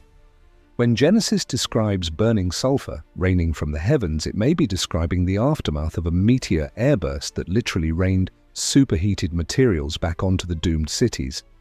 What makes this evidence particularly compelling is that the destruction pattern precisely matches the biblical account. The excavation revealed that the most intense destruction occurred on the northeast face of structures, exactly what you'd expect if the blast originated from the sky to the northeast over the Dead Sea. Buildings throughout the city show a pattern where northeast-facing walls were completely destroyed, while southwest-facing walls were often left partially standing. This directional destruction pattern is consistent with an aerial burst event originating to the northeast, exactly matching what we see in modern aerial explosions like the 1908 Tunguska event in Siberia. The biblical account mentions multiple cities being destroyed simultaneously. He overthrew those cities and the entire plain, destroying all those living in the cities. Archaeological evidence confirms this regional catastrophe. Surveys of the entire Jordan Valley show that at precisely this time period, urban occupation across the region plummeted by an estimated 90%. Between 30 and 40 settlements that had been occupied for centuries were suddenly abandoned simultaneously. This wasn't just one city being destroyed, it was an entire civilization being wiped out in a single event, exactly as described in Genesis. What's particularly fascinating is that analysis of human remains from the site shows evidence consistent with the biblical description of people being caught completely by surprise. Skeletons have been found in positions indicating they were going about normal activities when death came instantly. Even more telling, some skeletal remains show unusual damage patterns including abnormal bone fracturing and partial calcination that can only occur through exposure to extremely high temperatures. These aren't the remains of people who died in a normal fire or military attack. These are people who experienced something so sudden and catastrophic that they had no time to react. The Bible describes the destruction as being accompanied by falling, burning material. Burning sulfur rained down from heaven. Scientific analysis provides a compelling explanation for this seemingly fantastic detail. If a meteor or comet entered Earth's atmosphere and exploded above the region, what scientists call an airburst, it would have created a superheated fireball that could easily reach the temperatures indicated by the archaeological evidence. As this fireball expanded, it would have ejected material back toward the ground, creating the rain of burning material described in the biblical account. Perhaps most remarkably, soil analysis from the destruction layer shows elevated levels of salts and mineral deposits consistent with a massive pressure wave pushing water and minerals from the mineral-rich Dead Sea onto the land. This evidence supports the biblical detail that Lot's wife looked back and she became a pillar of salt, possibly describing someone caught in a surge of mineral-rich water and sediment pushed inland by the blast wave, which then evaporated in the intense heat, leaving behind a human-shaped mineral deposit. The biblical account specifically mentions that Abraham looked down toward Sodom and Gomorrah, and he saw dense smoke rising from the land, like smoke from a furnace. This detail is scientifically consistent with the aftermath of an airburst event, which would have ignited widespread fires across the region. The comparison to a furnace is particularly apt. The temperatures reached in such an event would have far exceeded those of ordinary fires, creating a distinctly different appearance to the smoke column. One of the most puzzling aspects of the Sodom narrative has been the apparent disappearance of these cities from history. If they were major urban centers, why did they seemingly vanish without trace? The archaeological evidence provides an answer. The destruction was so complete and the aftermath so environmentally devastating that the region became uninhabitable for 500 to 700 years afterward. Soil analysis shows evidence of contamination with salts and minerals that would have made agriculture impossible. This period of abandonment was so complete that knowledge of the city's exact locations was lost to history, exactly as would be expected if the biblical account were true. What's particularly compelling about this scientific evidence is that it explains details in the biblical account that would have been impossible for ancient writers to invent. The description of fire and sulfur raining from the sky, the complete destruction of multiple cities, the regional impact, and the long-term uninhabitability of the area all align precisely with what we now understand could occur during a cosmic impact event. These aren't details that ancient authors could have fabricated. They're consistent with scientific processes that weren't understood until the modern era. The impact on human psychology must have been profound. Analysis of cultural patterns across the entire region shows evidence of significant behavioral changes following this event. Archaeological evidence reveals that surviving populations in surrounding areas abandoned lowland settlements and moved to higher elevations, a pattern consistent with a population traumatized by a catastrophic event associated with lowland regions. Religious practices show evidence of increased emphasis on celestial deities and protection from sky-based threats, exactly what you'd expect from people who had witnessed destruction raining from the heavens. The biblical account includes the detail that the destruction of Sodom was visible from a great distance, with Abraham witnessing it from miles away.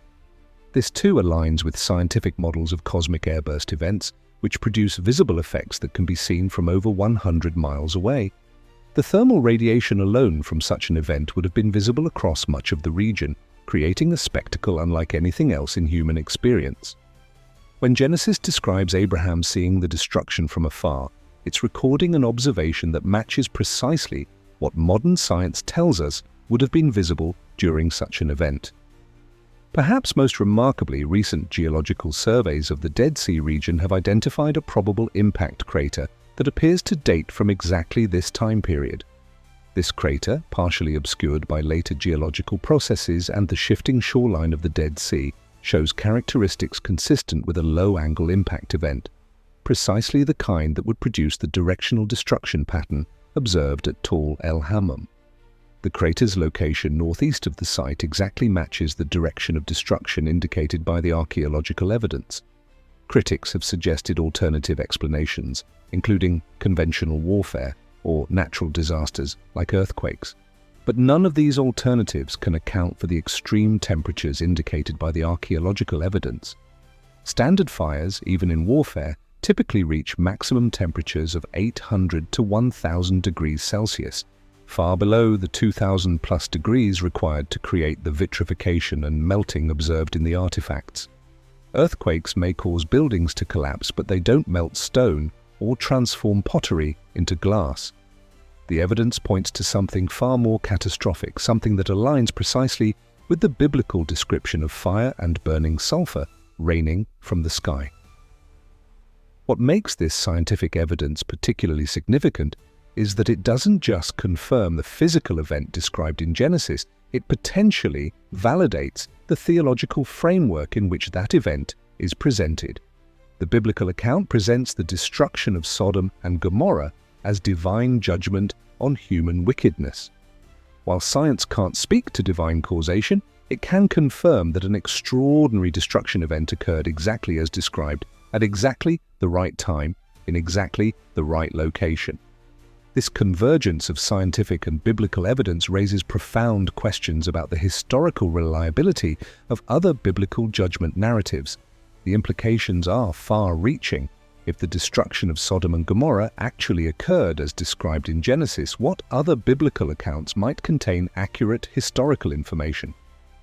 The scientific evidence doesn't prove divine causation. A meteor airburst would follow natural physical laws, but it does demonstrate that the biblical authors accurately recorded an extraordinary event that they interpreted as divine judgment.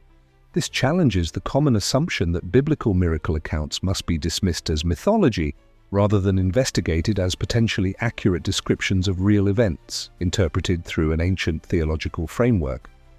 While Sodom and Gomorrah represent biblical cities destroyed by divine judgment, our next biblical metropolis presents a very different case, a city that seemed impregnable, yet fell to human ingenuity and divine prophecy. The ancient Phoenician city of Tyre, partially built on an island believed to be unconquerable, became the subject of one of the most specific prophecies in the Bible. For centuries, skeptics pointed to this prophecy as evidence of biblical inaccuracy, until archaeological discoveries revealed something extraordinary. The city's ultimate fate fulfilled biblical prophecy with such precision that it's challenging conventional understanding of how ancient texts relate to historical events. In the ancient world, one city stood as the ultimate symbol of impregnability: Tyre, the island fortress that laughed at invading armies for centuries. Built partially on an island half a mile offshore from the Lebanese coast, Tyre wasn't just difficult to conquer. Military experts considered it virtually impossible. Yet the biblical prophet Ezekiel made one of the most specific predictions in all of Scripture about Tyre's ultimate fate, a prophecy so detailed and seemingly impossible that critics have long pointed to it as evidence of biblical inaccuracy. But archaeological discoveries are now revealing something remarkable. Ezekiel's prophecy came true with such precision that it defies conventional explanation. Tyre wasn't just any city, it was the capital of the Phoenicians, the greatest maritime civilization of the ancient world. At its peak around 600 BC, when Ezekiel delivered his prophecy, Tyre controlled a trading network that spanned the entire Mediterranean and beyond. Its ships ventured as far as Britain to the north, West Africa to the south, and possibly even circumnavigated Africa 2,000 years before European explorers. This wasn't just a powerful city, it was the center of a commercial empire that dominated the ancient world economy. What made Tyre truly special was its unique geography. The city existed in two parts, a larger settlement on the mainland and a fortified island about half a mile offshore. This island portion made Tyre virtually unconquerable. Without a navy capable of defeating Tyre's powerful fleet, no invading army could reach the island. And even with naval superiority, the island's massive walls, rising 150 feet directly from the sea, made assault nearly impossible. When Assyrian king Shalmaneser V besieged Tyre for 5 years in the 8th century BC, he failed to capture it. When Babylonian king Nebuchadnezzar II besieged it for 13 years, he too failed to take the island fortress. Tyre seemed invincible.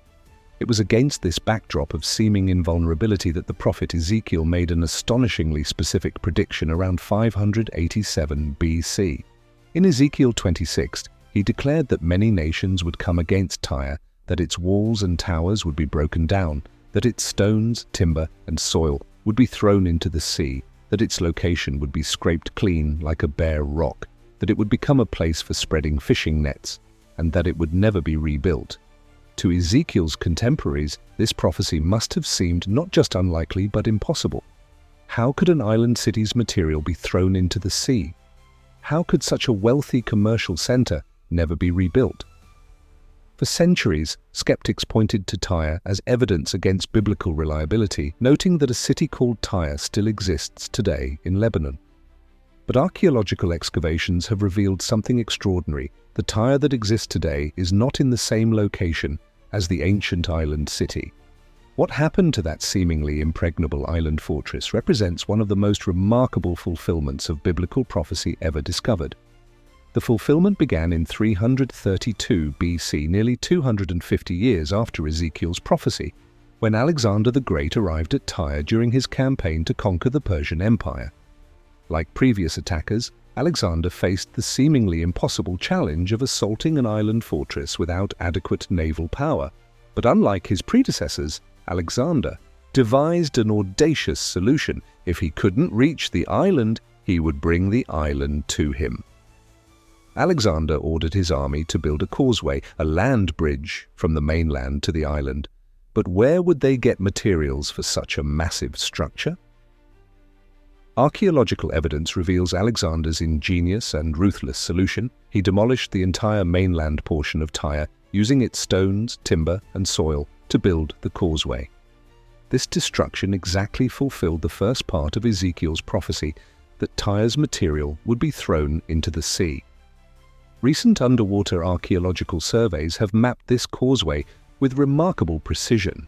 Using advanced sonar technology and submarine excavation, archaeologists have confirmed that the entire half-mile causeway was indeed constructed using building materials from the mainland city. Analysis of the causeway's composition shows it contains the same types of stone, soil, and cultural debris found in mainland Tyre's archaeological layers. The biblical detail that stones, timber, and soil would be thrown into the water wasn't poetic hyperbole, it was a precisely accurate description of what happened. What's particularly remarkable is that this method of conquest was unprecedented in ancient warfare. No previous conqueror had attempted to build such a massive maritime causeway as a siege technique. This wasn't a common military tactic that Ezekiel could have reasonably predicted. It was an innovation specific to Alexander's campaign against Tyre, occurring centuries after the prophecy was written. Yet Ezekiel's words described exactly what happened. They will break down your walls and demolish your fine houses and throw your stones, timber, and rubble into the sea. After a 7-month siege using this causeway, Alexander finally captured the island city in July 332 BC. His army killed 8,000 Tyrians in combat, executed 2,000 more after the city fell, and sold 30,000 survivors into slavery. But Alexander wasn't finished. Archaeological evidence shows he systematically demolished the island city's remaining structures. Ground-penetrating radar surveys of the site reveal a destruction layer dating precisely to this period, showing evidence of deliberate and comprehensive dismantling of the city's buildings, not just damage from military assault. But the fulfillment of Ezekiel's prophecy didn't end with Alexander. The prophet had declared that Tyre would be scraped bare like a rock and become a place for spreading fishing nets. For centuries, this detail seemed unfulfilled until modern archaeological techniques revealed something remarkable. Underwater excavations around Tyre have discovered evidence that after the Roman period, stone robbers systematically removed every usable building block from the original island. This wasn't just casual scavenging, it was comprehensive extraction that continued for centuries until virtually nothing remained of the original structures. Aerial and satellite imagery now confirms that the original island portion of Tyre has indeed been scraped bare down to the bedrock in many areas. Submarine archaeological surveys show that the shallow waters surrounding the former island are littered with architectural fragments, evidence of the thorough demolition described in the biblical text. What's particularly remarkable is that this process wasn't completed during Alexander's conquest. It continued for centuries afterward, gradually fulfilling the prophecy's specific wording about the site being completely cleared. The causeway Alexander built had another long-term effect that further fulfilled Ezekiel's prophecy. By connecting the island to the mainland, it disrupted the natural coastal currents that had previously kept the harbor clear. Sediment began accumulating around the causeway, gradually creating a permanent peninsula where the narrow strait had once existed. Geological core samples from this peninsula show it formed through progressive sedimentation over several centuries, permanently altering Tyre's geography exactly as implied by Ezekiel's prophecy that the city's original location would become like a bare rock. Perhaps the most specific fulfillment concerns Ezekiel's statement that Tyre would become a place for spreading fishing nets. Historical records from the Byzantine and early Islamic periods mention Tyre as a minor fishing village after its glory days had passed. Archaeological evidence confirms this transition, with later cultural layers showing fishing implements and modest dwellings replacing the grand commercial structures of earlier periods. Even more remarkably, modern photographs from the early 20th century, before recent redevelopment, show local fishermen spreading their nets on the flat rocky areas of the former island, a practice that continued into recent times, providing visual confirmation of Ezekiel's words written 2,500 years earlier. Ezekiel also prophesied that the city would never be rebuilt. This has been a point of contention for critics since a city called Tyre exists today. But archaeological evidence reveals something crucial. Modern Tyre is not in the same location as the ancient island city. The present city is built primarily on the expanded peninsula created by Alexander's causeway and subsequent sedimentation, not on the original island site. Marine archaeological surveys show that portions of the ancient city now lie underwater due to coastal subsidence and sea level changes, while other sections remain unoccupied. The specific location described in Ezekiel's prophecy, the original island fortress that seemed unconquerable, has indeed never been rebuilt as a major urban center. What makes Tyre's story particularly remarkable is the extended time frame over which the prophecy was fulfilled. Unlike Sodom's sudden destruction, Tyre's fate unfolded over centuries, with different aspects of the prophecy being fulfilled at different times. Alexander's conquest accomplished the first stage by throwing the city's materials into the sea. Subsequent centuries saw the gradual scraping bare of the site as building materials were carried away for reuse elsewhere. The transformation into fishing grounds occurred later still. This extended fulfillment makes coincidental accuracy extremely unlikely. The prophecy wasn't just right about what would happen, but about the sequence and process by which it would occur. Tyre's significance extended far beyond its military impregnability. Archaeological discoveries reveal it was one of the most technologically advanced cities of the ancient world, particularly in maritime technology. Excavations have uncovered evidence of sophisticated shipbuilding facilities with standardized construction techniques that allowed rapid production of vessels. Analysis of recovered ship timbers shows advanced joinery methods including mortise and tenon joints locked with wooden pegs, techniques that created vessels strong enough to withstand Mediterranean storms while remaining flexible enough to absorb wave impacts without breaking apart. The Phoenicians of Tyre developed the first known dry docks, technological marvels that allowed ships to be removed from the water for repairs.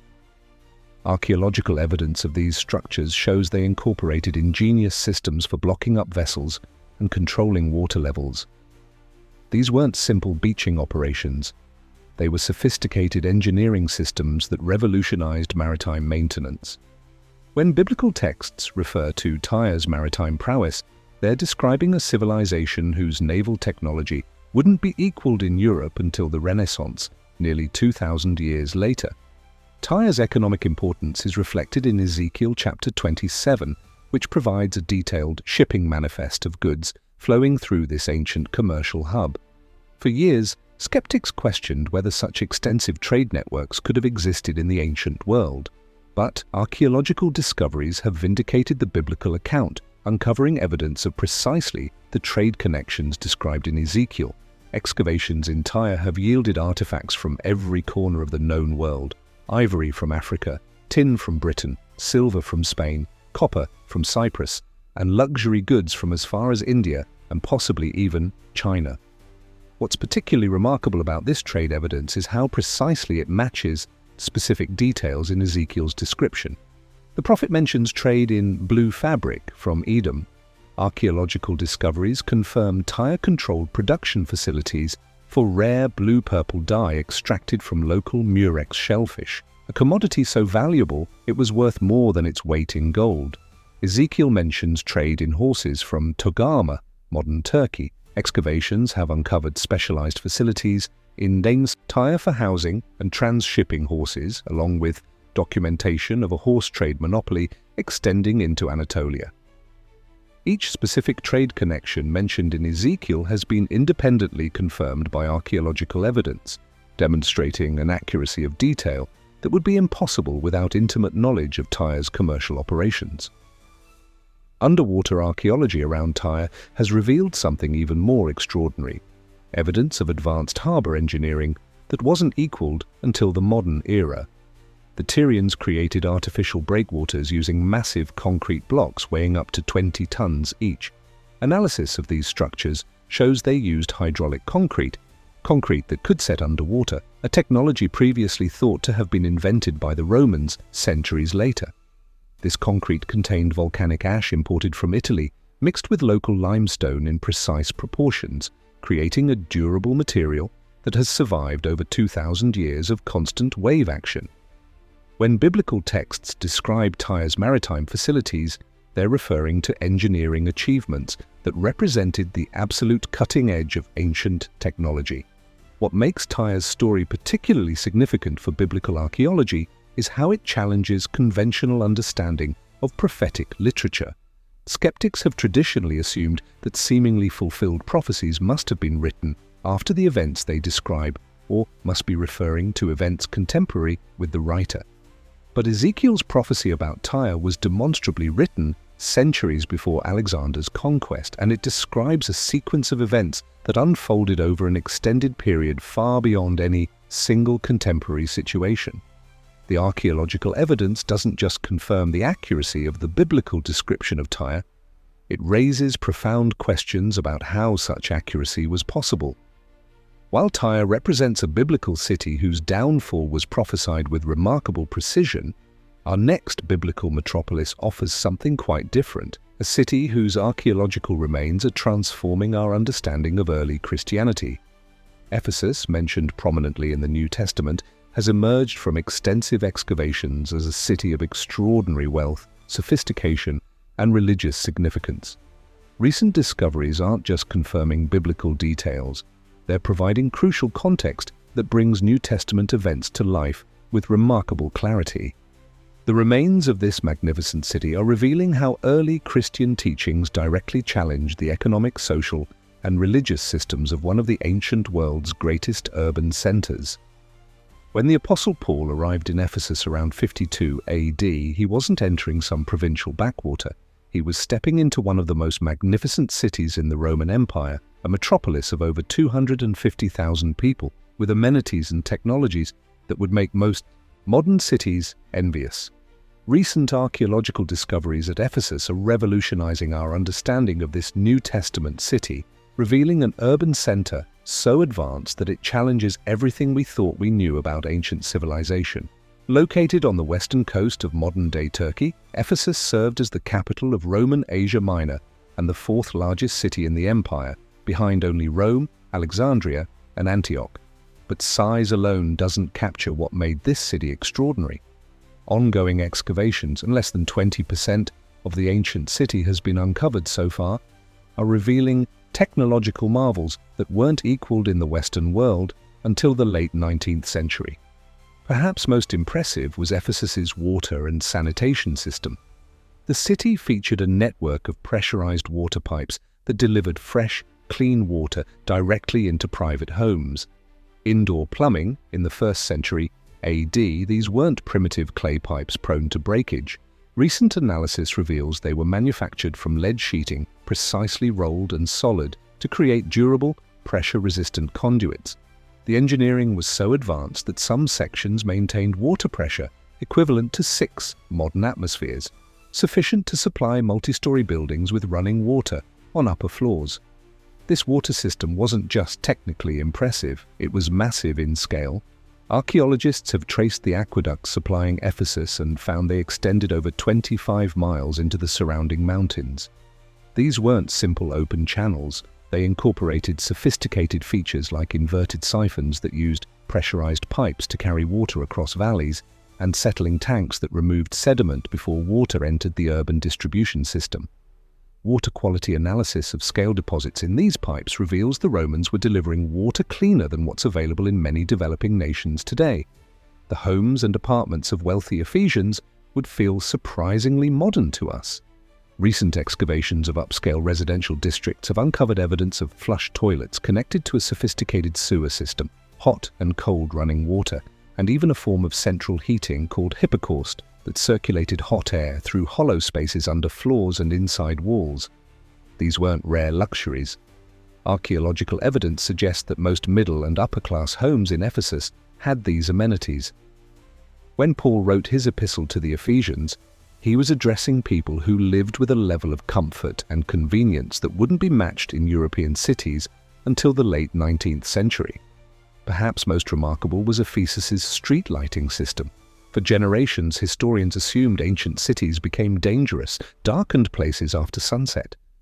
But archaeological discoveries in Ephesus have revealed something extraordinary. The main streets were illuminated at night, with oil lamps placed in niches, at regular intervals. These weren't just random torches.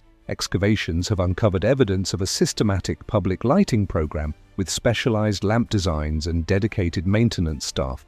Analysis of lamp placement shows they were positioned to maximize illumination efficiency while minimizing oil consumption, evidence of sophisticated urban planning that considered nighttime use of public spaces. The scale of Ephesus's civic buildings reflects its importance. The Great Theatre, where the silversmith Demetrius incited a riot against Paul as described in Acts 19, wasn't just any venue. Archaeological measurements confirm it could seat 25,000 spectators, larger than most modern Broadway theaters combined. Acoustic analysis of this structure has revealed something remarkable. A person speaking at normal volume on the stage can be clearly heard in the uppermost row. This wasn't accidental. The theater was designed with precise mathematical ratios that amplified and distributed sound waves evenly throughout the seating area. Acoustic engineering that modern architects still study and emulate. The Library of Celsus, with its magnificent facade reconstructed by archaeologists, housed over 12,000 scrolls, making it the third largest library in the ancient world, behind only Alexandria and Pergamum. But it wasn't just a repository for books.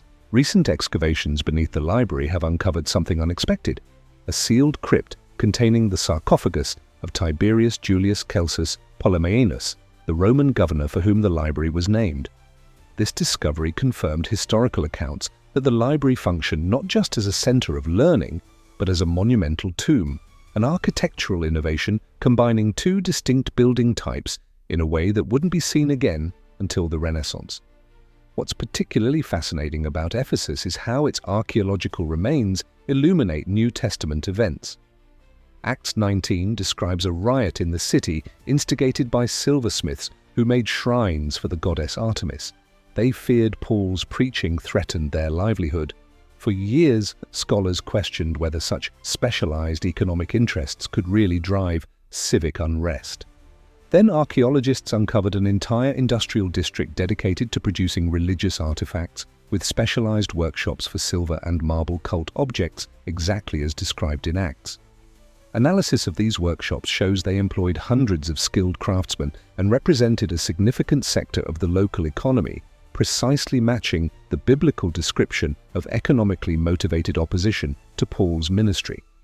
The centerpiece of Ephesus was the Temple of Artemis, one of the seven wonders of the ancient world.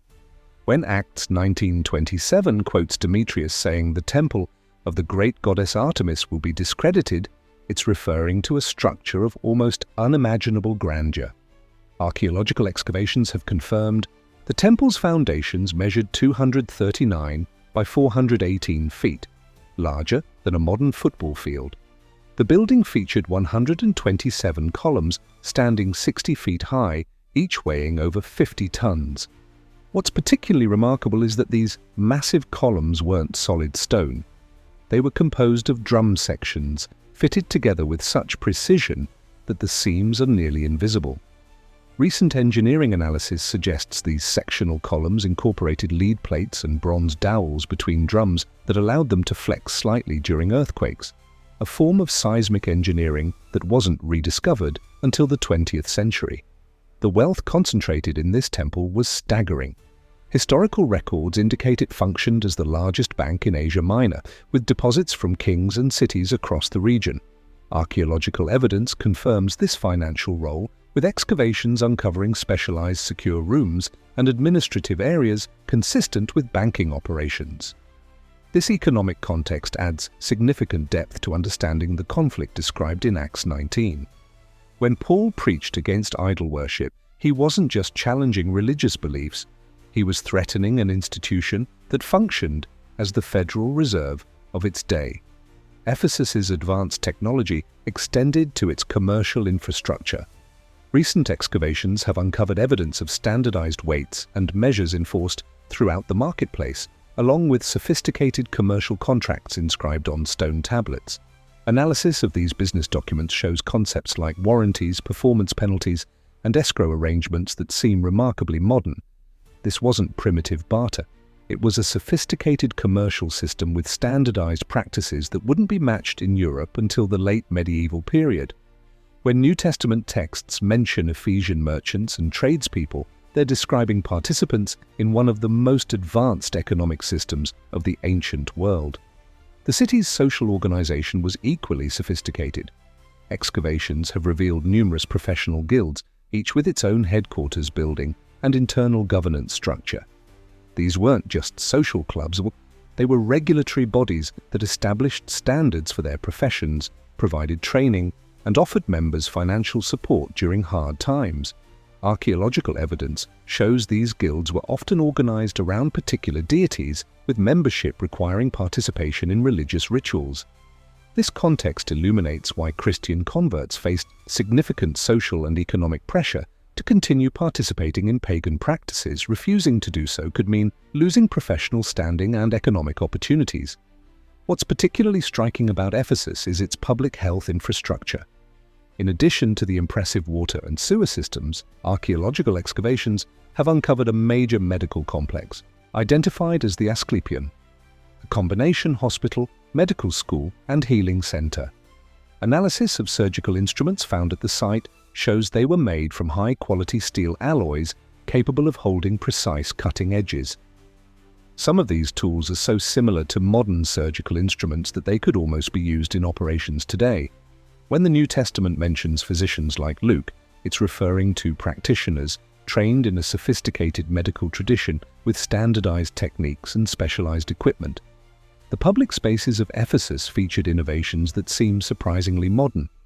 The main street, Curette's Way, was designated as a pedestrian-only zone, with physical barriers preventing cart and animal traffic. This wasn't just for convenience, it was an early form of urban zoning that separated commercial, residential, and industrial activities. Archaeological evidence shows the street was paved with marble slabs set on a precisely engineered foundation that incorporated drainage channels. These weren't just decorative, they formed part of an integrated stormwater management system that prevented flooding during heavy rains. When biblical authors describe crowds gathering in Ephesian streets, they're depicting assemblies in sophisticated urban spaces specifically designed to accommodate public gatherings. Ephesus's sophistication extended to its housing. Unlike the simple single-room dwellings common in many ancient cities, Ephesian residences often featured multiple specialized rooms, privacy-focused floor plans, and integrated utility systems. Archaeological excavations have uncovered apartment buildings rising 6 stories high, with shops on the ground floor and increasingly luxurious apartments on upper levels. This vertical social stratification, with wealthier residents living higher up, above street noise and odors, established a pattern that persisted in urban design until the invention of reliable elevators in the 19th century. When New Testament texts mention house churches in Ephesus, they're describing gatherings in sophisticated urban dwellings with dedicated spaces for social assembly. Perhaps most remarkable was Ephesus's waste management system. Recent excavations have uncovered public toilets with running water connected to a network of underground sewers large enough for maintenance workers to walk through. Analysis of these structures shows they incorporated advanced features like continuous water flow for cleaning, ventilation systems to reduce odors, and precisely calculated gradients to maintain proper flow rates. Waste wasn't simply dumped into nearby waterways, it was directed through a treatment system that used settling tanks to remove solids before the effluent reached natural water bodies. This sophisticated approach to sanitation helps explain why Ephesus could maintain such a large population density without succumbing to the disease outbreaks that plagued many ancient cities. The archaeological remains of Ephesus reveal a city of extraordinary technological sophistication, but they also illuminate the cultural and religious context that made early Christian teaching so revolutionary there. Excavations have uncovered evidence of at least 22 temples and numerous shrines dedicated to different deities, along with imperial cult centers where emperors were worshipped as gods. This wasn't just symbolic. Archaeological evidence shows these religious institutions were deeply integrated into everyday life, controlling economic opportunities, social advancement, and even access to basic services. When early Christians proclaimed Jesus is Lord in this environment, they weren't making a simple religious statement, they were directly challenging the entire socio-political system in ways that inevitably led to conflict. What the archaeological evidence from Ephesus ultimately reveals is that early Christianity didn't spread through primitive, superstitious communities desperate for answers. It emerged and thrived in one of the most technologically advanced, economically sophisticated, and culturally refined environments of the ancient world. When Paul debated in the lecture hall of Tyrannus daily for 2 years, as Acts 19:9 describes, he was engaging with a population accustomed to sophisticated philosophical discourse in a city with abundant access to classical learning and literature. The fact that Christianity could take root and flourish in this intellectual environment challenges simplistic notions that it appealed primarily to the uneducated or unsophisticated. While Ephesus represents the pinnacle of Roman urban engineering and cultural sophistication, our final biblical city offers something quite different, a metropolis whose astonishing longevity defies explanation. Damascus is mentioned throughout the Bible from Genesis to Acts, spanning thousands of years of sacred history. What's remarkable about this city isn't just its biblical significance, but its status as possibly the oldest continuously inhabited city on Earth. Recent archaeological discoveries beneath Damascus's streets are revealing layers of civilization stretching back to times before written history, providing extraordinary context for biblical events and challenging conventional understanding of urban development.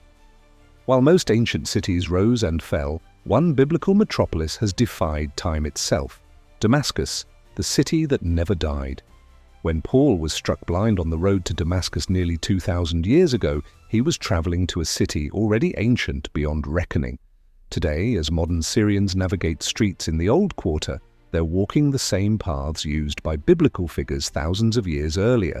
Damascus isn't just old, it's quite possibly the oldest continuously inhabited city on the planet, with evidence of urban settlement stretching back more than 11,000 years.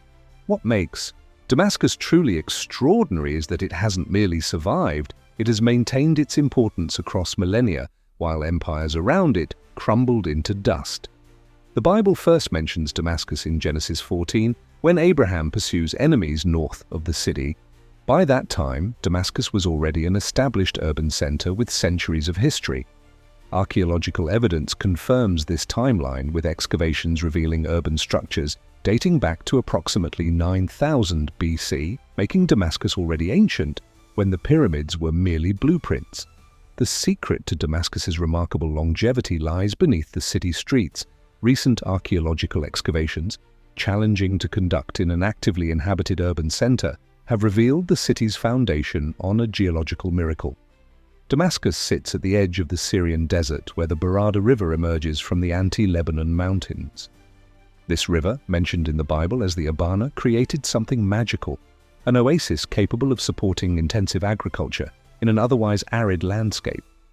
Geological cores extracted from beneath Damascus reveal layer upon layer of fertile silt deposited by the Barada over millennia, creating an agricultural paradise that could sustain a major urban population regardless of which empire controlled the region. The water management system that harnessed this river represents one of the most extraordinary engineering achievements in human history. Archaeological discoveries have uncovered sections of water channels dating back to the 3rd millennium BC, 4,000 years ago, that continue to function as part of the city's water system today. These aren't primitive ditches, they're sophisticated engineered channels with precisely calculated gradients, sluice gates to control flow rates, and distribution networks that allocated water equitably across the agricultural plain surrounding the city. When biblical texts describe Damascus as a place of abundance and wealth, they're referring to a city whose agricultural output was legendary throughout the ancient world thanks to this remarkable irrigation system. What's particularly fascinating is how this water system evolved over millennia while maintaining its core functionality. Archaeological evidence shows Aramean engineers around 1000 BC expanded the system with sophisticated water wheels that could lift water to higher elevations. The Romans later added aqueducts and public fountains. Islamic engineers in the medieval period introduced advanced water purification methods. Each civilization built upon and improved the system while preserving its essential structure, creating an engineering legacy with unbroken continuity spanning thousands of years. When the Bible describes Damascus as a coveted prize fought over by successive empires, it's largely because of this invaluable water infrastructure. Damascus's significance in biblical history cannot be overstated. The city appears repeatedly throughout Scripture, from Abraham's time through the New Testament. One of the most dramatic biblical connections involves King David, who conquered Damascus and established garrisons there according to 2 Samuel 8:6. For years, skeptics questioned whether David's kingdom really extended this far north. Then, archaeologists discovered something remarkable: fortification structures dating precisely to David's era, 10th century BC, with distinctive Judean architectural features. Carbon dating and pottery analysis confirmed these structures were built during exactly the period when biblical texts placed Damascus under Davidic control. This archaeological evidence doesn't just confirm a biblical detail, it validates the description of David's kingdom extending far beyond the borders traditionally assigned by skeptical scholars. Perhaps the most famous biblical event associated with Damascus is the conversion of Paul, who was struck blind on the road to the city and then healed by a disciple named Ananias. Acts 9:11 specifically mentions Paul staying on Straight Street, a detail that seems minor until you visit Damascus today and discover that Straight Street still exists as a major thoroughfare running east-west through the old city. Archaeological excavations along this street have uncovered Roman pavement dating precisely to the 1st century AD, the very stones Paul would have walked on. Below these pavements, archaeologists found even older surfaces dating back to the Aramean period, demonstrating the street's ancient lineage. When Luke recorded this detail in Acts, he wasn't using a symbolic name. He was referring to a specific, well-known street that has maintained its identity for over 3,000 years. The house of Ananias, where Paul regained his sight, is another Damascus location with remarkable archaeological confirmation. Traditional Christian sites in many biblical cities emerged centuries after the events they commemorate, raising questions about their authenticity. But excavations at the traditional house of Ananias in Damascus have uncovered a 1st century dwelling that was converted into a house church in the 1st century, late 1st or early 2nd century. Precisely when we would expect veneration of this site to begin if the location were genuinely remembered. Analysis of early Christian graffiti on the walls confirms the site was associated with Paul and Ananias from these earliest periods, lending credibility to the traditional location. What makes Damascus particularly valuable for biblical archaeology is its continuous occupation. Unlike abandoned sites where archaeologists can excavate freely, Damascus presents the challenge of investigating beneath an actively inhabited city. This limitation has actually preserved archaeological evidence that might otherwise have been disturbed. Recent rescue excavations conducted during infrastructure projects have uncovered extraordinary time capsules, layers of civilization, stacked one atop another, each preserving the moment it was covered by subsequent development. One of the most remarkable discoveries came during subway construction in the 1990s, when workers uncovered a perfectly preserved Aramean royal complex dating to approximately 850 BC, precisely the period when the Bible describes extensive interaction between Damascus and the Kingdom of Israel. The complex included administrative buildings, storage facilities, and a royal residence with distinctive architectural features mentioned in biblical texts. What's particularly significant is that archaeologists found destruction layers precisely matching the historical conquest of Damascus by the Assyrian king Tiglath-Pileser III in 732 BC, an event specifically recorded in 2 Kings 16:9, which states, "The king of Assyria complied by attacking Damascus and capturing it." The continuity of Damascus through the millennia has produced another archaeological phenomenon found nowhere else: the unbroken chain of religious structures built on the same sacred site. The Great Mosque of Damascus stands on a location that has housed places of worship continuously for at least 3,000 years. Archaeological excavations beneath and around the mosque have uncovered remains of the Roman temple of Jupiter, which was built on the site of the earlier Aramean temple of Hadad, which itself replaced a still earlier Canaanite shrine. This layering of sacred spaces provides extraordinary insight into religious evolution in the region and contextualizes biblical references to Damascus's religious significance. What's particularly fascinating is evidence that each new religious structure intentionally incorporated elements from its predecessors, creating a physical representation of cultural and religious continuity despite changing theological systems. The Roman temple reused Aramean architectural elements. The Byzantine church that replaced the Roman temple preserved its basic layout. The Muslim mosque that followed maintained the church's dimensions and orientation. This physical continuity parallels Damascus's remarkable ability to absorb and synthesize successive waves of conquerors while maintaining its essential identity, a characteristic that explains its unmatched longevity. Damascus's role in biblical prophecy is equally significant. The prophet Isaiah predicted the city's defeat by Assyria with remarkable specificity in Isaiah 17, describing how it would cease to be a kingdom and become a ruinous heap. Archaeological evidence confirms exactly this outcome, with excavations revealing a distinct destruction layer dating precisely to 732 BC when the Assyrian king Tiglath-Pileser III conquered the city, executed its king Rezin, exactly as described in 2 Kings 16:9, and reduced Damascus from an independent kingdom to a provincial capital. The archaeological evidence doesn't just confirm that Damascus fell, it confirms specific details about how the city was treated afterward, with administrative buildings destroyed but much of the residential and commercial districts left intact, exactly matching Isaiah's prophecy that it would lose its status as a kingdom while continuing as an inhabited city. Damascus's commercial significance is another area where archaeological discoveries illuminate biblical references. Ezekiel 27:18 describes Damascus trading wine of Helbon and wool of Zahar with Tyre, seemingly minor details that archaeological evidence has specifically confirmed. Excavations have uncovered wine production facilities in the Helbon Valley north of Damascus, dating to exactly this period, along with distinctive textile workshops in the Zahar district processing specialty wool. Chemical analysis of pottery from these sites has even identified distinctive organic compounds specific to particular wine varieties and dye processes mentioned in ancient texts. These aren't vague correlations, they're precise confirmations of specific economic activities, exactly where and when biblical texts place them. The city's defensive capabilities mentioned throughout biblical texts have also received archaeological confirmation.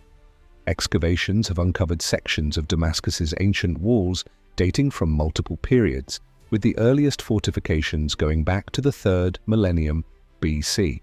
What's particularly remarkable is that portions of these ancient defenses remained in active use until the early 20th century, creating an unbroken defensive lineage spanning 5,000 years.